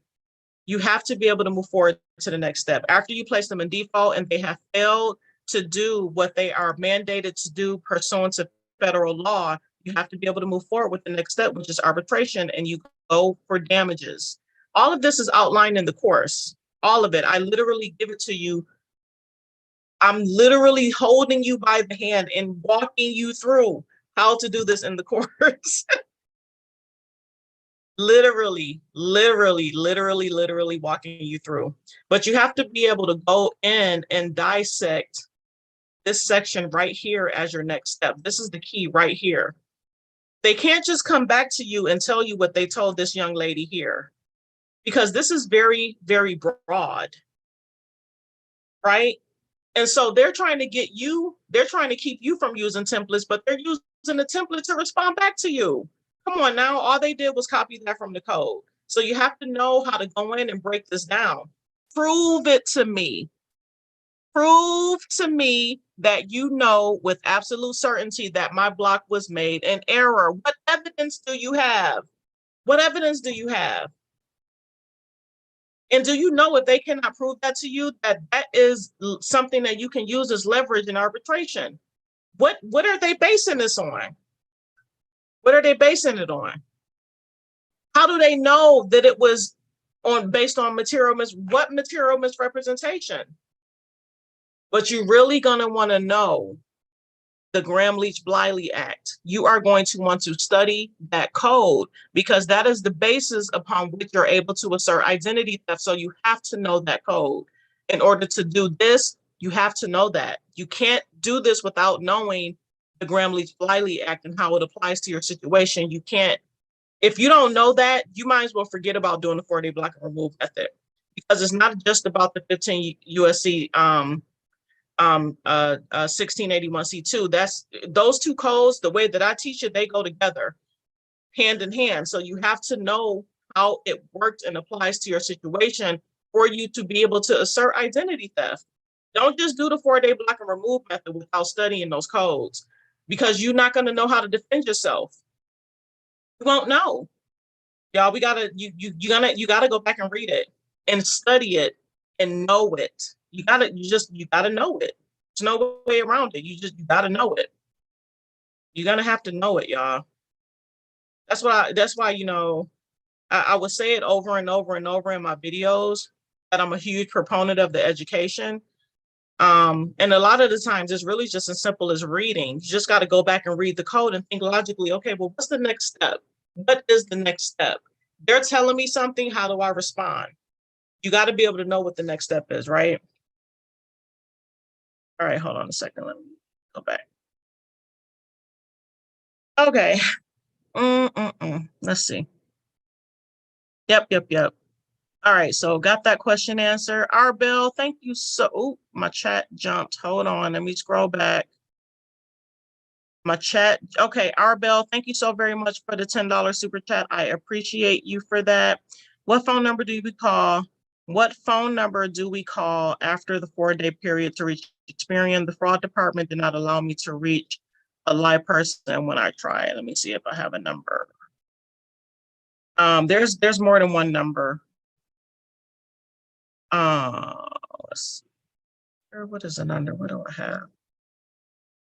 Ooh, let me see. Hold on, because I have actually have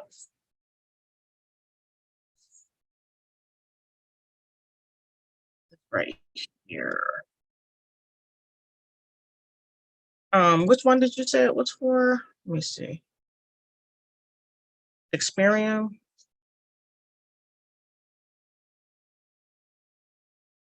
Yeah, here are the two numbers that I have for Experian. I don't know if you've tried to call either one of these numbers before, but this is what I have. Okay, so you can try that number. If you can't get them on the phone, Bell, if you cannot get them on the phone, if you're doing a 4-day block and remove method, after the 4 days, you're going to want to send out your next letter. You're going to want to send out your next letter. No, if you did the FTC report, you are going to be responsible for making sure that it gets to all 3 consumer reporting agencies. Don't depend on the FTC to do it for you. Politically correct, what part of the Caribbean are you in? I'm not sure how this applies outside of the US. You're gonna want to find a comparable code or law or statute where you are, that is similar to the sharing of your non-public protected information.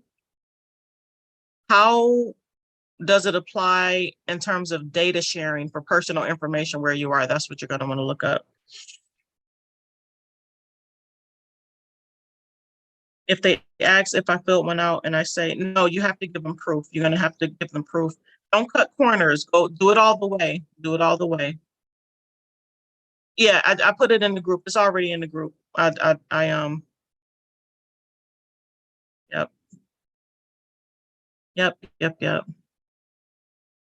Free thinker, send me an email. Send an email to here. Send me an email there. Send me an email from the email that you used to sign up for the private Facebook group so that we can do some research to see why you weren't let in. How do combat when you ask to validate and they submit online app and statements? Free thinker, re-ask your question. I'm not sure what you're asking. Yep, handwrite if you can. Hold on, let me scroll back up. Ooh, this chat jumped again. Hold on.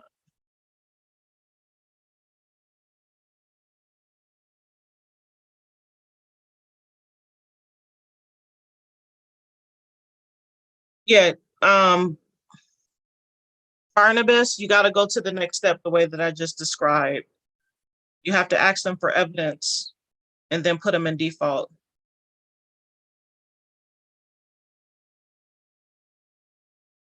Yes, you can. With the letter that comes back verified, yes. Yes, the code. Here's the code. Use let's see. The discount code for the courses right now is R.E.A.D.Y. That's the discount code.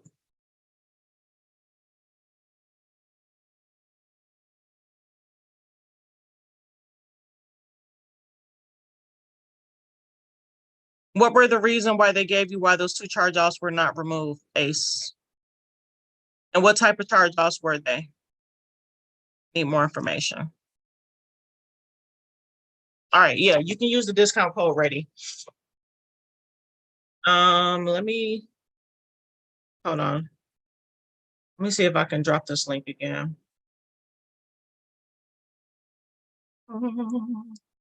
Still sharing my screen. Hold on. I'm sorry, y'all. The light starts to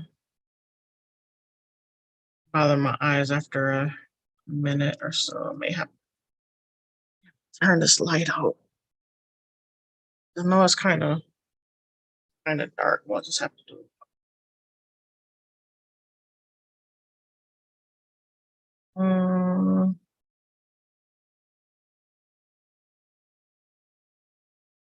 Nope.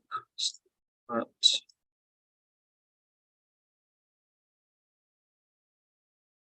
all right, so here's the link for the courses where you can use the code R.E.A.D.Y. The discount code is the word ready. You can use that code at checkout.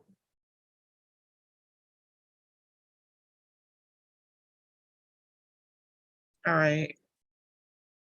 Yes, sir, you are most certainly welcome. Putting them in default means that you send out a default letter. Putting them in default is where you are stating in writing and attesting to their failure to properly respond to what it is that you're asking for pursuant to what is outlined in the code, right? You know, and then you go back to the code after you, but you have to go back and ask these questions first. These questions, like if you're doing a 4-day block and remove, you're going to want to go back and deal with this section right here because you already know how they're going to respond. So because you know how they're going to respond, now don't get me wrong, they may not respond like this, what you see on the screen in all situations. Some of your stuff is actually going to come off. It will come off. It will come off.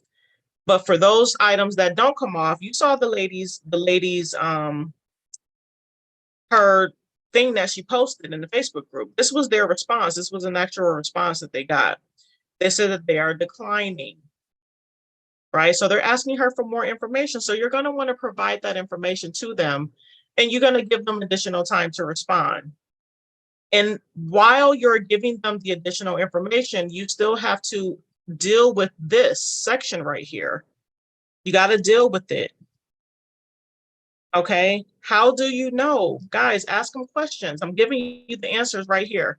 Ask them questions. How do you know that it was that my request to block was made in error? Who told you that? Who did you talk to? Send me evidence. How do you know? You have to go back and ask them, actually ask them a question. Let me see if, I think, no, I'm not going to show it because we're on YouTube. I was trying to have me give away all the goodies on here. And then if y'all got to get in the course, you just got to get in the course, get in the course, get in the course because all of the letters are in there. They really are. Get inside the course. All right, so let me go back to try to get through some more of these questions in the private Facebook group. All right, so, all right. Okay, let me go back.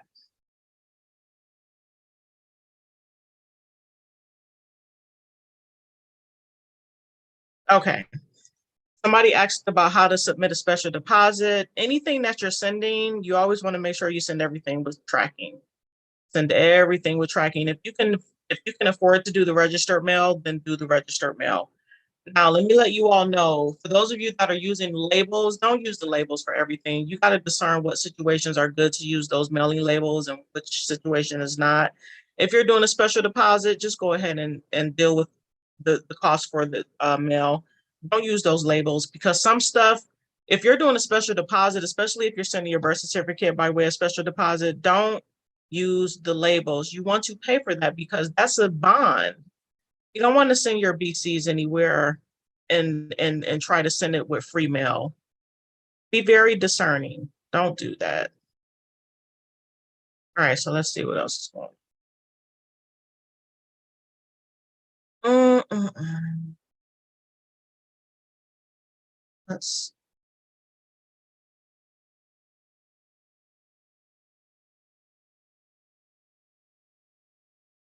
All right, somebody asked a question. They said, okay, so I'm doing my studies on the CFPB website and I came across this paragraph. So I don't know if it's just my interpretation, but it is saying that we can basically furnish our own credit history and references and request them to accept it. All thoughts and interpretation are welcome. My response to this question is that you are not wrong. You should be able to provide your own consumer report, either written or verbal. But the thing of the matter is the way that the system is set up, they're likely not to accept it. Now, if you come in with a different type of status, then that's a different story. But as a US citizen that's subject to the system, it's not likely that they're going to accept it. It's not likely. That's just the reality of it. I would be lying if I said anything else. They're not going to just let you walk into a bank and verbally give a credit report and then you think that you're going to get approved. It's not going to work that way. Nope, nope, nope. All right. Did I respond to this one? Nope, didn't respond. Okay. Hello, I'm new to all of this. Never even heard of consumer laws until a couple of months ago. I got a car from a dealership called American Car Center who just closed down without warning of the customers nor the employees. They went bankrupt. I normally would pay my payments through the automated phone. When I called to make a payment a couple of weeks ago, it said that they were closed, so I couldn't make a payment. But now when you call, it goes to some people named Westlake, whom they say they are a debt collector, and they have all of the accounts from American Financial, who was the finance company, but they haven't gotten all the paperwork together. Only info they have is what they can see on the computer.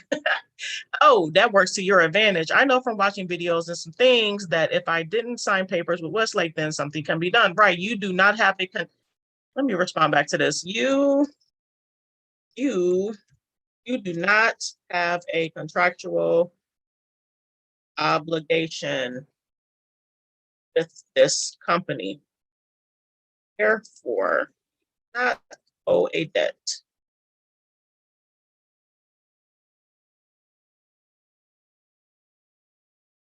Yep, I would start by submitting. Okay, you do not owe a debt. Check to see if let me type this out. Check to see if the debt is showing as paid in full on your consumer report first, because it should be.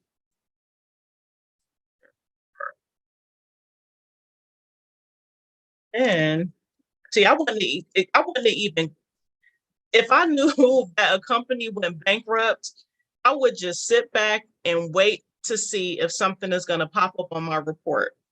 Right now, debt collectors are supposed to send you a letter in writing in the mail first before they report. But 99.9% of the time, they don't do that. They report to your consumer report first. And usually an individual is alerted by a new collection on their credit report. Right. And so the issue that I have with this is that they're a debt collector. So is the item showing up as a collection, or is it just showing up as a new finance company on the credit report, right? So you do not have a contractual obligation with this company, therefore you do not owe them a debt. Check to see if the debt from American Financial is showing as paid in full in your consumer report. Then I would have waited to see if the company was going to contact you first.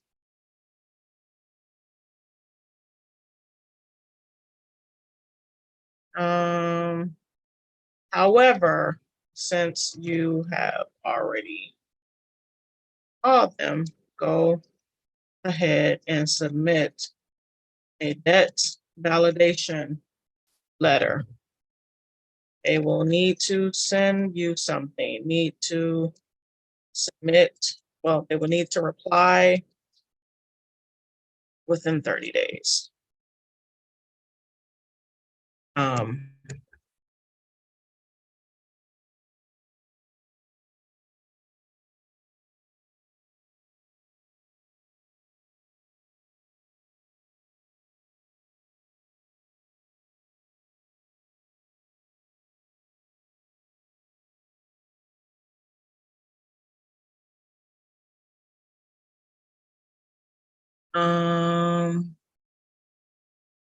Also, have you any sort of cancellation of debt?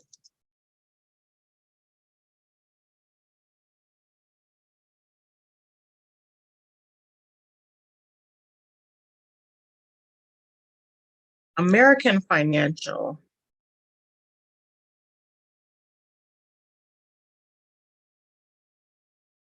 What type of financial institution is American Financial?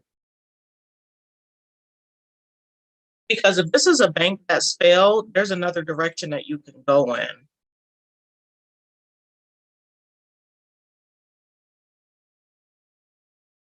American Financial. See, that's the thing. I don't know what city and state that person is in, and there could be other American Financials floating around. Is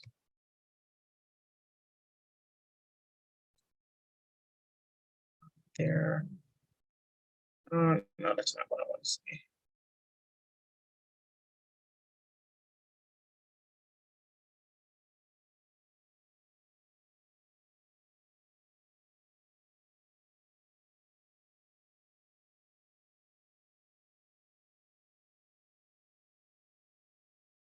Yeah, see, the thing is, the moment that I would have found out that there was a new debt collector on the scene, I would have immediately sent out a validation of debt, like immediately. Because if you called them and they're telling you that they don't have their paperwork together, that means that they may not be able to verify the debt. And if they can't verify it, then that means that they can't report and they can't collect. And they can't just send you screenshots from a computer screen as validation. That's not validation.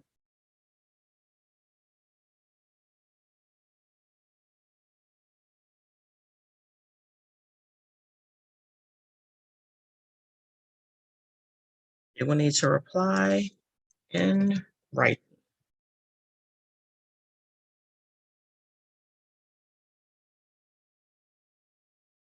Yeah, that's crazy. Because my thing is, I'm not gonna be chasing you down to make no payment. I'm not gonna be chasing you down to make no payment. Nope, nope, nope, nope. That is not going to happen.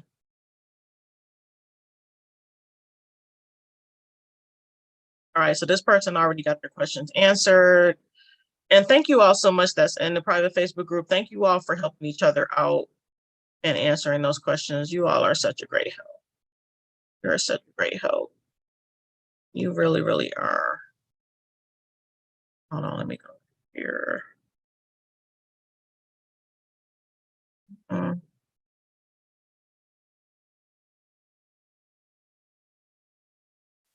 Let's see. Yeah, ACE is just because the mathematical algorithm is, it just depends on what else you got on your consumer report. There may be other things that need to come off, and you may need to do a little bit more buildup of your credit.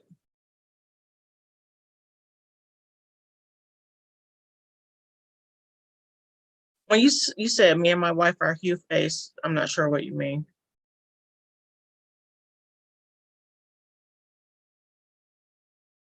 I would just give them 3 days. You can do, some people do 3 days, some people do 10 days. I definitely would not give them another 30 days. That's too long. Oh, fans. Oh, thank you, Gregory. I appreciate that so much. So much. Yep, cease and desist all communications. Definitely going to want to do that.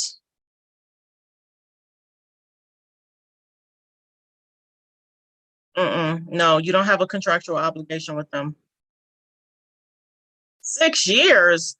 What state is that? You should, there's no, the statute of limitation. What state is that? I try to dispute it with an unlawful third-party collection agency with monthly interest. Yeah, you can definitely go after them for identity theft because they stole your information. They didn't have permission to assume the debt either. No permission. All right, let's see.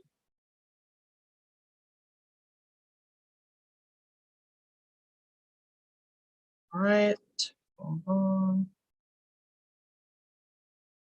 Okay, I already answered that. I'm trying to get to the questions. I want to be able to get back to the questions that were not answered.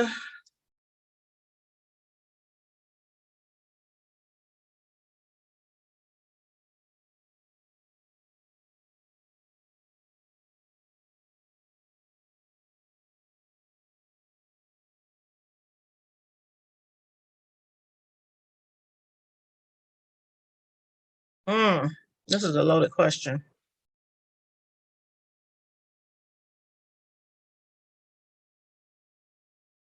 All right, let me see if I can get some answers.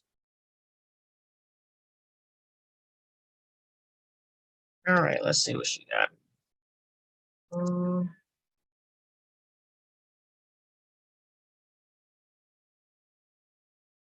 She's asking about a passport. People are trying to get their passports, but there, there's no way for you to do it without them verifying who you are, right? They have to be able to verify who you are.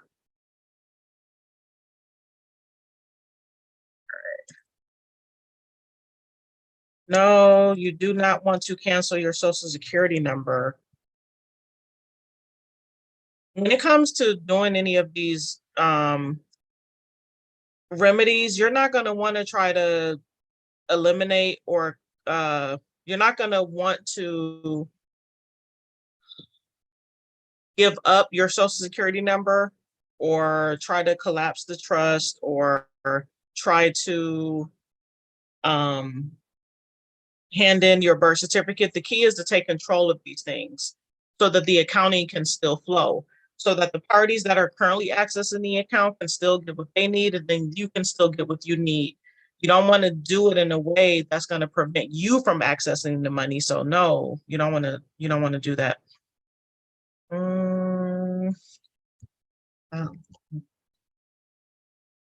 And that's this.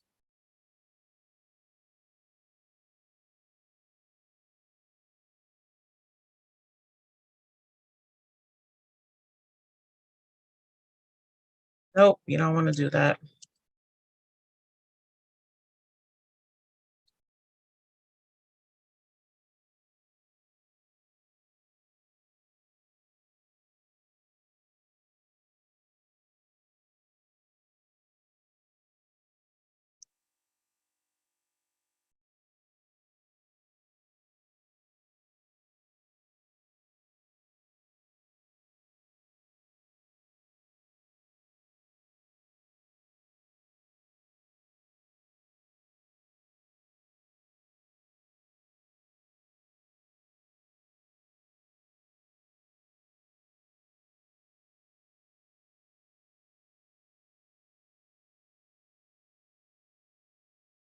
One says, peace and love. What are your thoughts on using ancestry DNA test?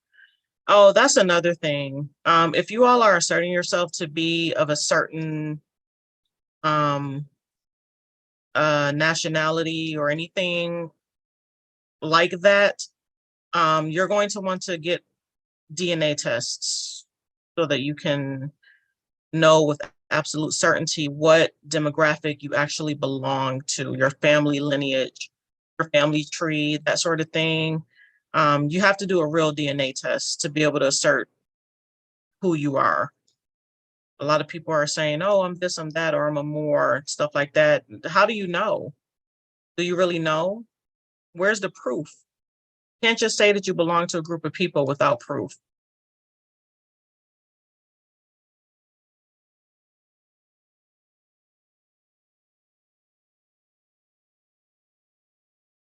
Hello, everyone.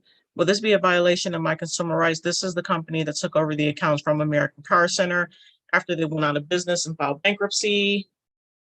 Man, what can I do? And is it possible for me to rescind this auto loan, or should I keep paying them? I haven't been able to pay since they went out of business because we couldn't contact. Man, I would not be chasing them.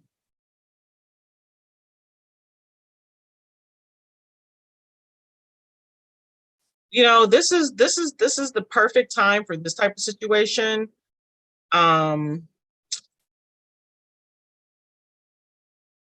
This is actually, yeah, this is actually a good thing. This right here, I would definitely do a rescission because he's asking, should I do a rescission? Yes.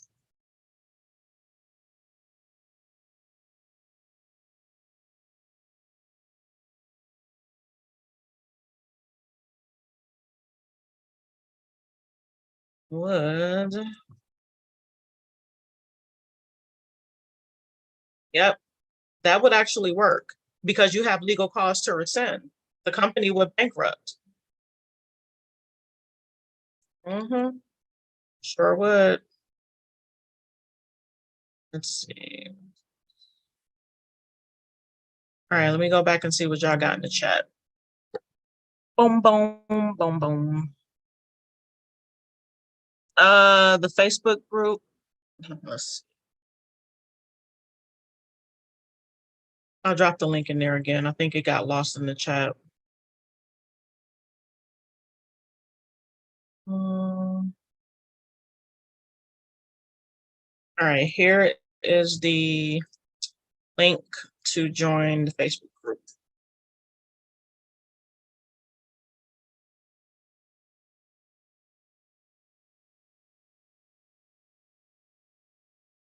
Gregory, to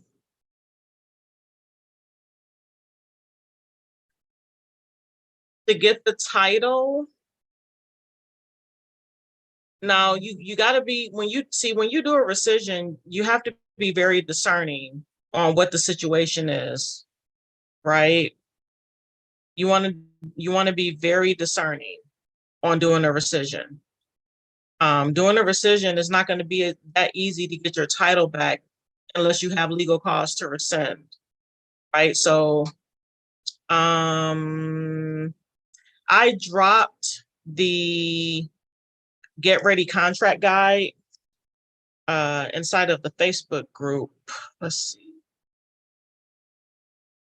Before, let me see if I can find it real quick. Oops, not what I want. You can actually go to the website and download this guide for free. Where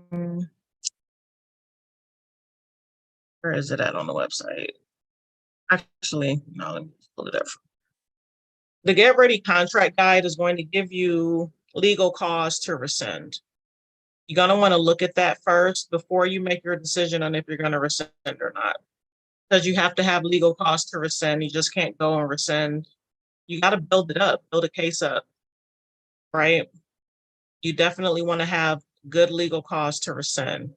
So that means that you have to identify certain things within the paperwork that you sign that's going to give you what you need for the basis of your rescission.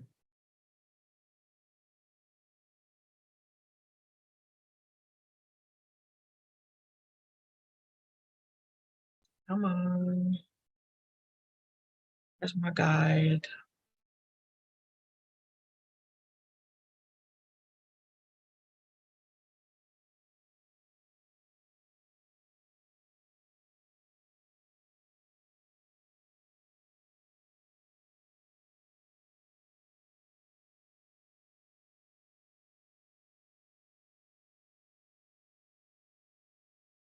Here it is, right? You have to have legal costs to rescind, y'all. Please don't be going and just be rescinding stuff.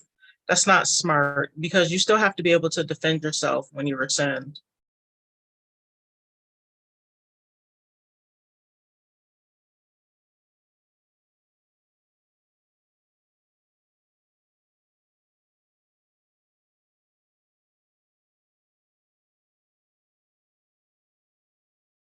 Figure out why this is not opening for me.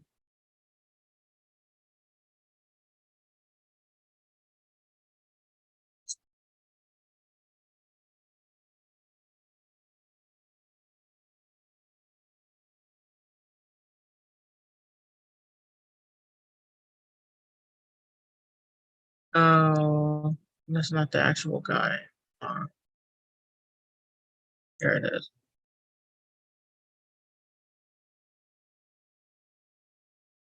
Yeah, you can go to the website and download this guide right here. Yeah, you're gonna want to go to the website and download this guide, right? Because what it'll do is it will give you certain things, certain elements to look for in your contract that gives you legal cause to rescind, right? So you want to go and look at the questions and fill it out. Is there any language in the contract regarding claims and defenses and preserving your consumer rights? Is there, before you go to rescind, you're going to want to pull that contract out and read it. You can't do this stuff without knowing what's in the agreement that you signed and what you agreed to. Can't do this without knowing exactly what you agreed to and what they were supposed to do in that transaction. You have to know. So this guide is designed to help you to answer some questions about your agreement. So if you don't have a copy of your agreement, my first recommendation is to go and get a copy of your agreement. You're going to have to read through it with a fine-tooth comb to identify certain elements within that contract that are there and that are missing, right? So is there any documentation in your contract outlining your right to rescind? Is there a notice in your contract explaining that you are co-signing for another party? Now, I explained this before about the deceptive co-signer practices, right? They're not telling you that you're co-signing for the legal fiction as a natural person. They're not telling you that. Is there a notice in your contract explaining your rights to opt out from consumer reporting? These are 4 elements that you're going to want to look for in your agreement, but that means you're going to have to pull it out and read it. Okay. If you have answered no to any of these questions, it's time to know exactly what is missing in your contract and how you are being violated. All right. So I give you the codes that outlines what is supposed to be in your agreements. If this stuff is missing from your contract, then that is your legal cause to rescind. There may be some other stuff in your contract that's not here, but this is like foundational for you to look in your agreement to see what is supposed to be there that's missing, right? So you can go to the website. This is already loaded into the private Facebook group for those that are in there. It's been in there, right? So, but this is where you're going to want to start. For those of you that are thinking about doing any sort of rescission or anything like that, right? What do I say? Now you have the 4 elements to a contract that can be used as leverage to assert your rights, right? Read, study, study, study. Y'all got to know this. You have to know before you do something. And then you got to know how to respond when they respond. So please don't just go and rescind. You have to know. Don't just go and rescind. Please don't do that. Don't do that. You got to know. You do have to know. Now, the rescission does not apply to mortgages, but they still have to provide you, I'm sorry, I'm sharing the wrong thing. They still have to provide you with those other disclosures. Okay, so you're gonna want to go and read the ready contract, the ready contract guide. You just want to read it, and then you got to go and read the laws that I put in there. Okay, you're just gonna have to go read it. You're gonna have to go read it. Well, the thing of the matter is if they did not outline your right to rescind, if they didn't give you the specific disclosures that you needed that outlines your right to rescind, the 3-day rescission window extends to 3 years. So you have to go and look at the dates on your contract to see if you're within that time frame. Now, if you're asserting fraud, remember there is no statute of limitation on fraud. So the moment that you find out that there was some sort of unfair or deceptive business practices and they asserted fraud against you, then that's when the timeline starts. But you have to be able to assert that properly you have to be able to properly state your claim upon which relief can be granted, right? So you want to draft your paperwork in a way where it's airtight, right? Where they can't poke holes in it based on other stuff, you know? Yes, I just dropped the link. I did drop the link. Let me see. I just dropped the link. I will drop it again.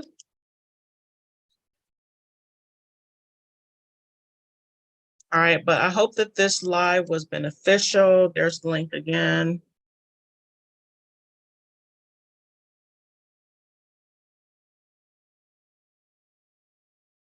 You received a letter from the tax office stating that someone tried to do taxes.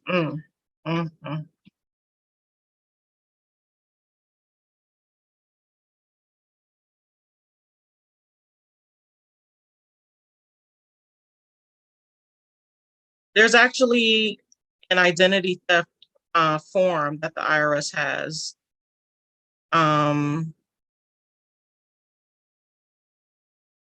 That you You saying, can you send what? You didn't end your question. You didn't finish your question. Can you send what exactly? What are you asking if you can send? Let me check something real.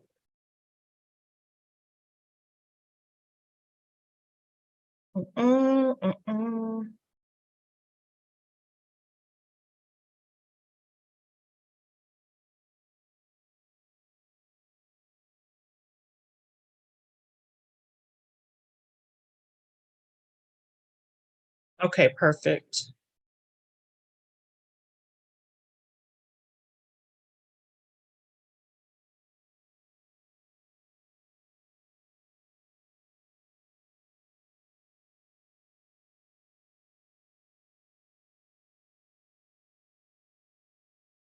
What's the rest of your question, Barnabas? Can you send what? All right, let me go back over here real quick. All right, so just so that you all know, my assistant is going to be looking at the Facebook requests on Monday. So unfortunately, you all will have to wait until she's back on. She only works Monday through Fridays.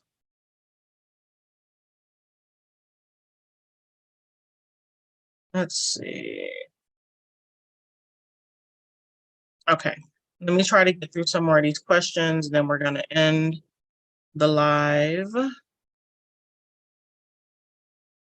else is... Yeah, these consumer reporting agencies, they're a hot mess. That's part of the reason why I know that I have to do actually, if you're looking to learn about the accounting situation, that private banking class, session 4, is a great tool for you to get into, because I really do explain a lot in that course in terms of the accounting.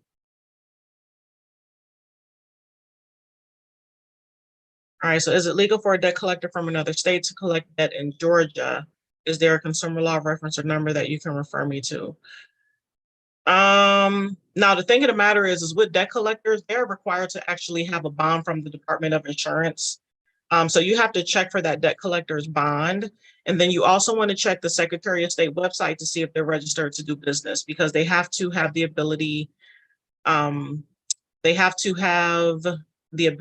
to do business in the state, right? So if they're not registered, you got to go to the Georgia Secretary of State. She's asking, I don't know what the other state is that they're collecting from, because you didn't put that in your question. But the question is it legal for a debt collector from another state to collect a debt in Georgia? Right? So number 1, yep, somebody answered it right. Look up the debt collector bond on the Secretary of State website. They have to have a bond to collect. Yes, they have to have a bond issued from the Department of Insurance. And I actually did a video about this, from the state in which they're trying to collect. Yep, to collect in addition to being registered on with the Secretary of State.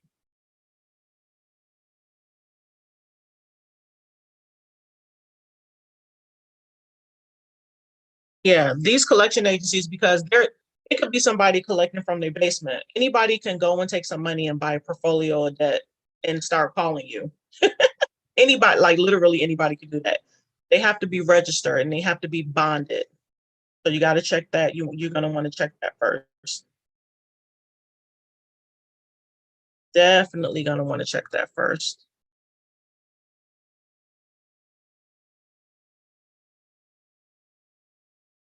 Somebody says, how should we sign the passport form?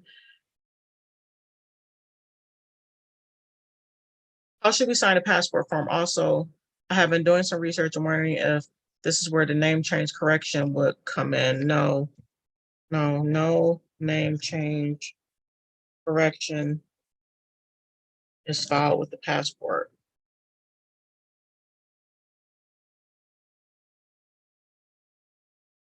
Sign in your surname, given name, given name.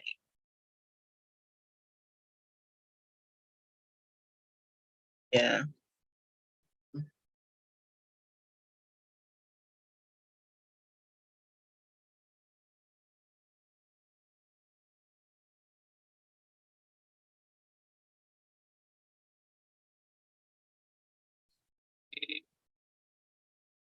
I'm almost getting to the top, y'all.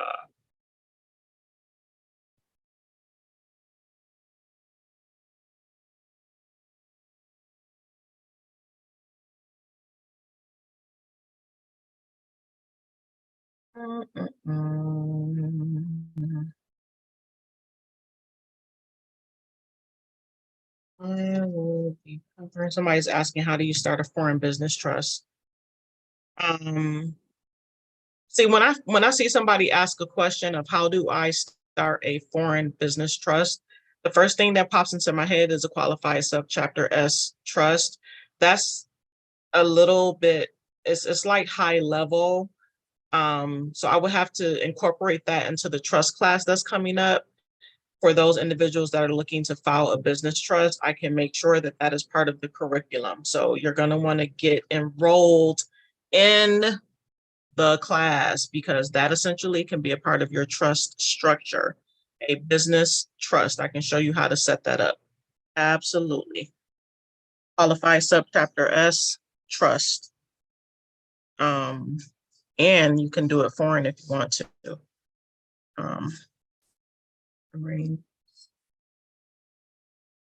Upcoming trust.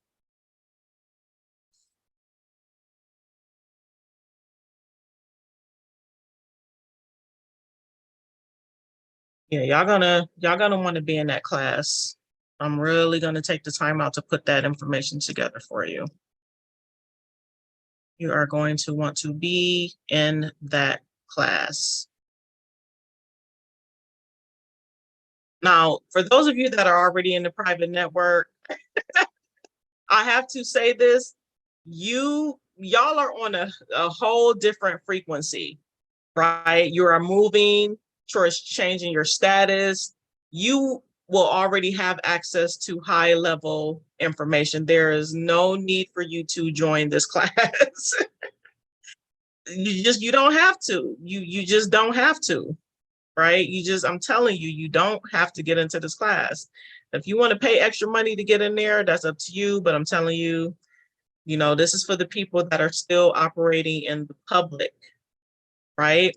Although I will be showing people how to set up both their domestic and their foreign trust to be able to operate through trust relationships, but that is not the same. It's a form of status change because you're operating through trust, but it's not what we're doing. I'm telling y'all, it's apples and oranges, apples and oranges. People really want that high level status change. Y'all got to get on these Thursday night calls and get into the private network. You got to get into the private network. You just got to get in there. What was I about to do? Somebody remind me. Oh, I was about to drop the link for this class. Now, this is the link for the class that's going to be coming up. Like I said, I have not set a date for this class yet. Y'all are going to want to get in now. I gave you the discount code, so you might as well get on in there while you can get the discount, because that code is not going to be out there forever.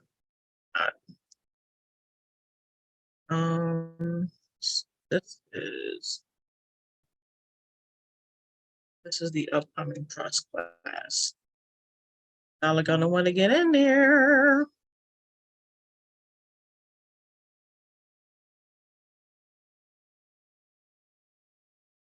I don't want to get in there. Get on in now.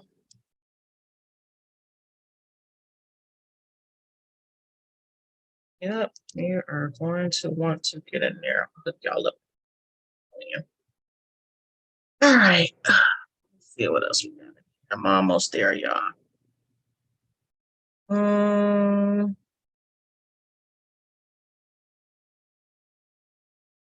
All right, somebody said, I have to run the identity theft for a second time.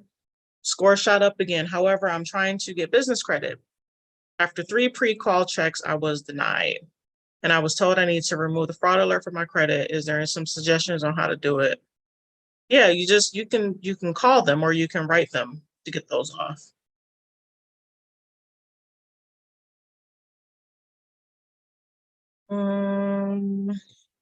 Hold on, let me look at the rest of these.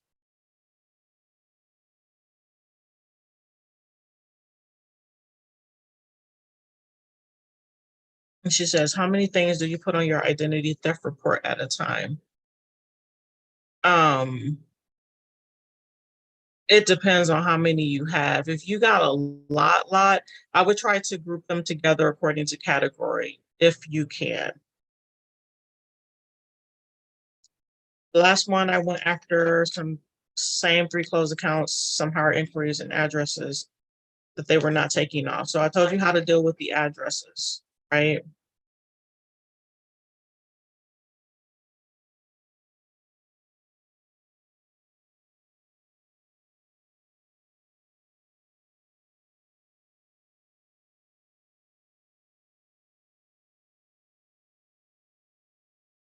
The foreclosures are the same as you deal with the foreclosures the same way that you deal with the bankruptcy, the same way that you deal with the judgment on your credit report. It's the same. You do it the same way. Any public record items, those items are being picked up by LexisNexis. You deal with that the same way that you deal with a bankruptcy. The exact same way. It's public record.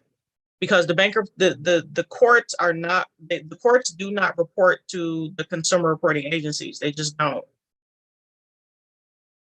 So you want to start by pulling your LexisNexis report.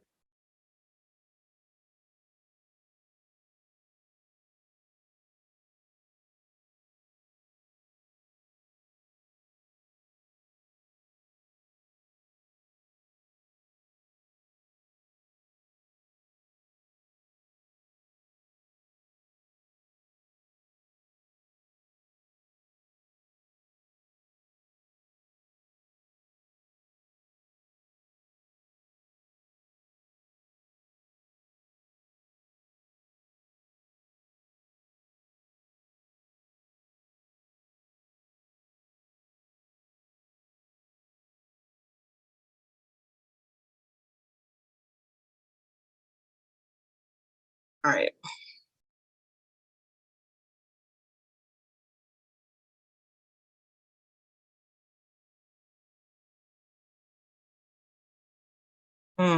He said, how would I be able to dispute a misdemeanor failure to control? All right, take a look at the document, at the court document I just uploaded.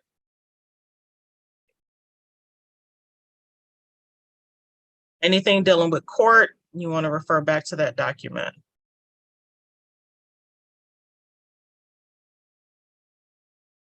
That's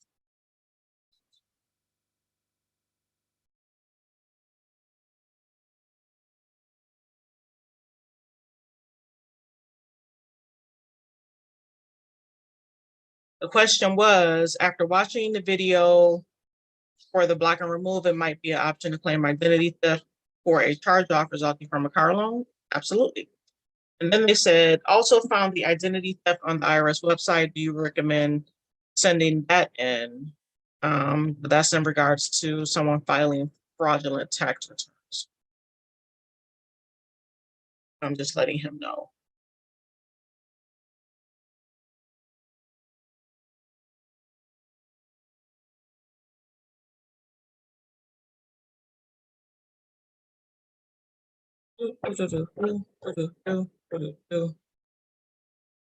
Hello, I wanted to let everybody know that through Tamara's administrative process and using the power of notary, I was able to shut down Midland Credit Management debt collectors for 20K and off the credit report.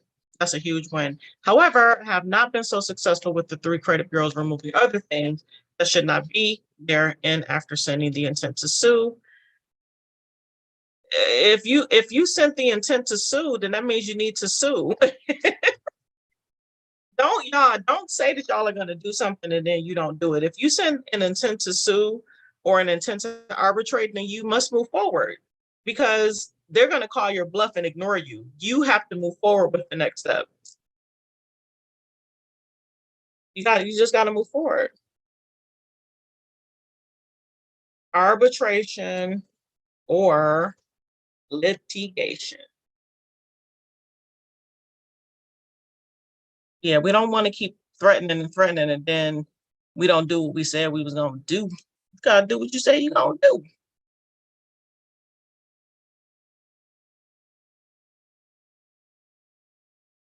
All right. So this question is Peace Family going through the consumer credit repair course. And I have a few questions just for clarification. Question number one, is it possible to remove all inquiries and personal information, even though they are connected to open active accounts? Yes, it is possible. However, you're going to want to discern, especially if it's a credit card. If it's a credit card, you're going to want to discern if you want to keep that card open or not, because if you assert identity theft for that credit card, they can potentially do adverse action against you and close the account. So you got to tread a little carefully with that one. It's easier to get inquiries removed for business credit cards. Part of the reason why is because the business account does not report on your person, it reports on the business. Those are very, very, very easy to get removed. Now, I have gotten inquiries removed for open credit cards. It does work, but it's not 100%. So you got to be very discerning. You just got to be discerning. Is it possible to remove the Federal Department of Education student loans that are reporting negative? Yes, you can get student loans removed. And they actually have some student loan dispute letters inside the course. I don't know if she's going to see this, but I guess I need to post that they use.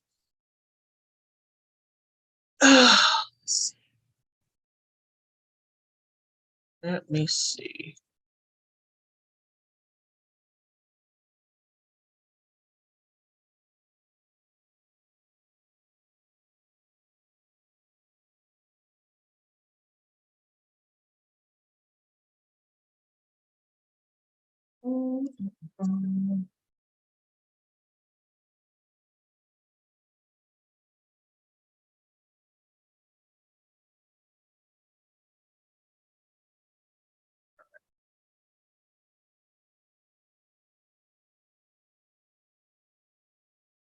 Okay. I know that's right.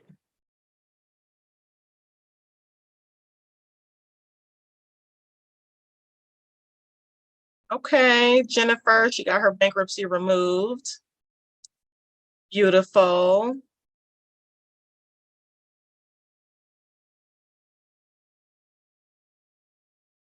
Congratulations. Beautiful, beautiful. Love the testimonies. Love, love, love it. Love it. Love it.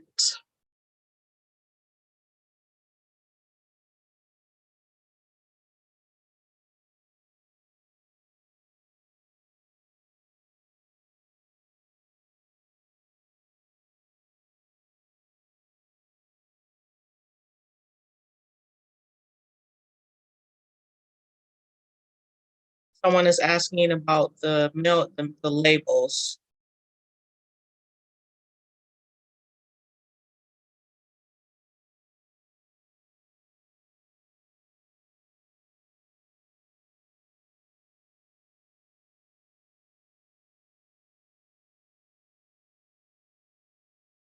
Spreadsheet, affidavit, samples from video 3, and I don't see them. Video number 3, what courses she says she's looking at?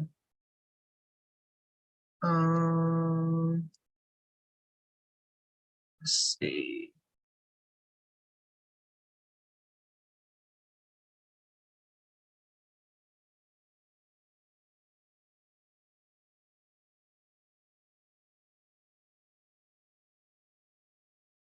Sometimes y'all gotta remind me to do stuff because I be forgetting.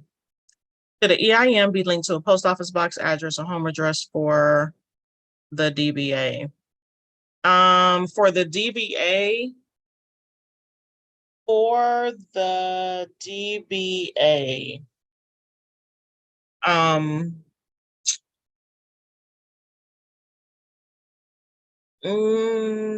you could use a post office box as the mailing address for the DBA, but I wouldn't use the box.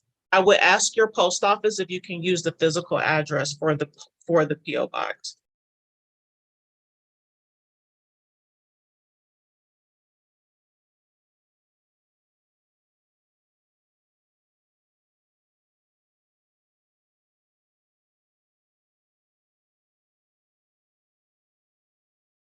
All right, let me see what y'all got in the chat. Yeah, see, they're gonna put you on hold and come back. All right, just making sure that y'all are good in the chat. All right, she says, I could use some firepower.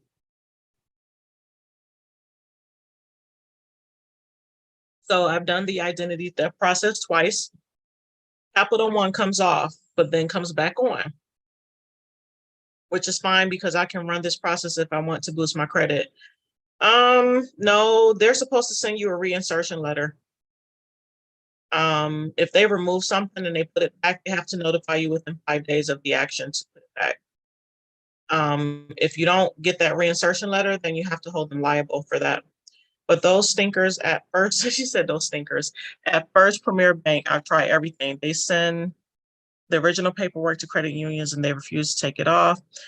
What's possible to get it off my account is 2 accounts, one of which I know they sent to collections and I sent them a letter requesting a copy of my signature. So in a month, they'll probably report me and I can remove and just, we're going to deal with the address here.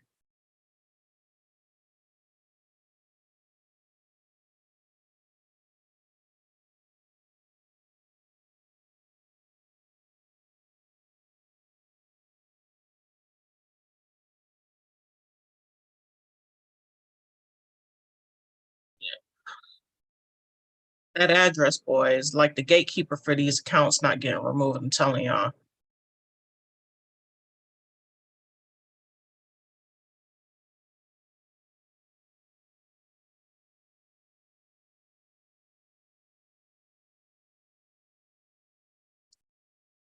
Oh, people asking about these coupons. Need to have some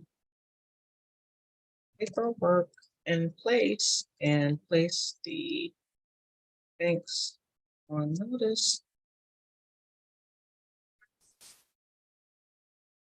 Method.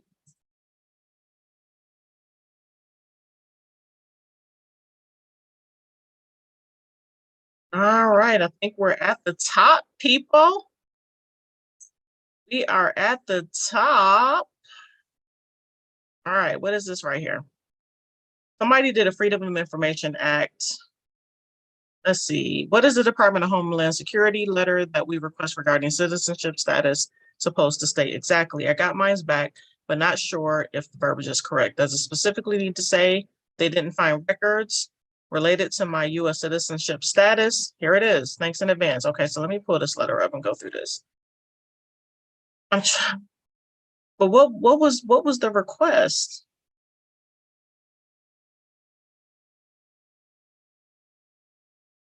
Oh, she did it. Let's see.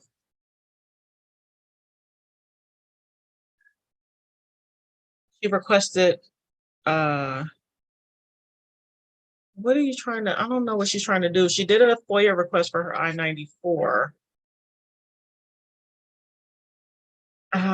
You have to tell me more, girl, about what you're trying to do. I don't know what you're trying to do. What are you trying to do?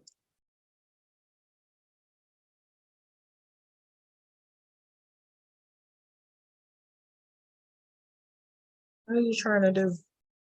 That's the question. I need to know what you're trying to do. Okay. All right. That is all of the questions in the private Facebook group, all the way up to current. Here answered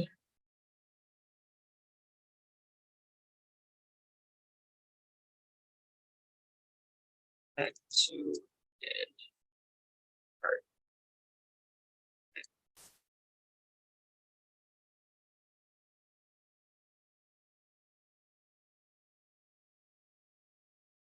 All right. I think that's everything, everybody. Let me go back over here to make sure that y'all are straight. We'll close out some of these windows. All right, everybody. So don't forget, I'm going to drop the link again, just in case you all are in the Richmond, Virginia area. I'm headlining.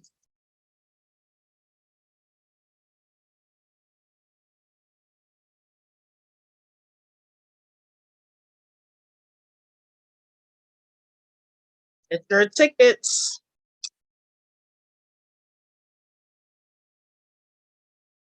All right, y'all. That's all I got for y'all this evening. Thank you so much for taking the time out this evening. I appreciate you all joining the live. Don't forget to share this broadcast out. Share, share, share. Let's get the likes up. Thank you all so much for the likes. I appreciate you all. Yeah. I see that some of you have requested to join the private Facebook group. We will get you all approved to get in there. But I hope that this video was beneficial to you all. Had to get in here and spend some time with my people. I appreciate you all so much.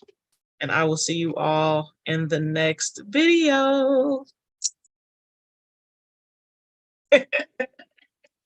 I will see you all in the next video. Peace and love, everyone. Deuces.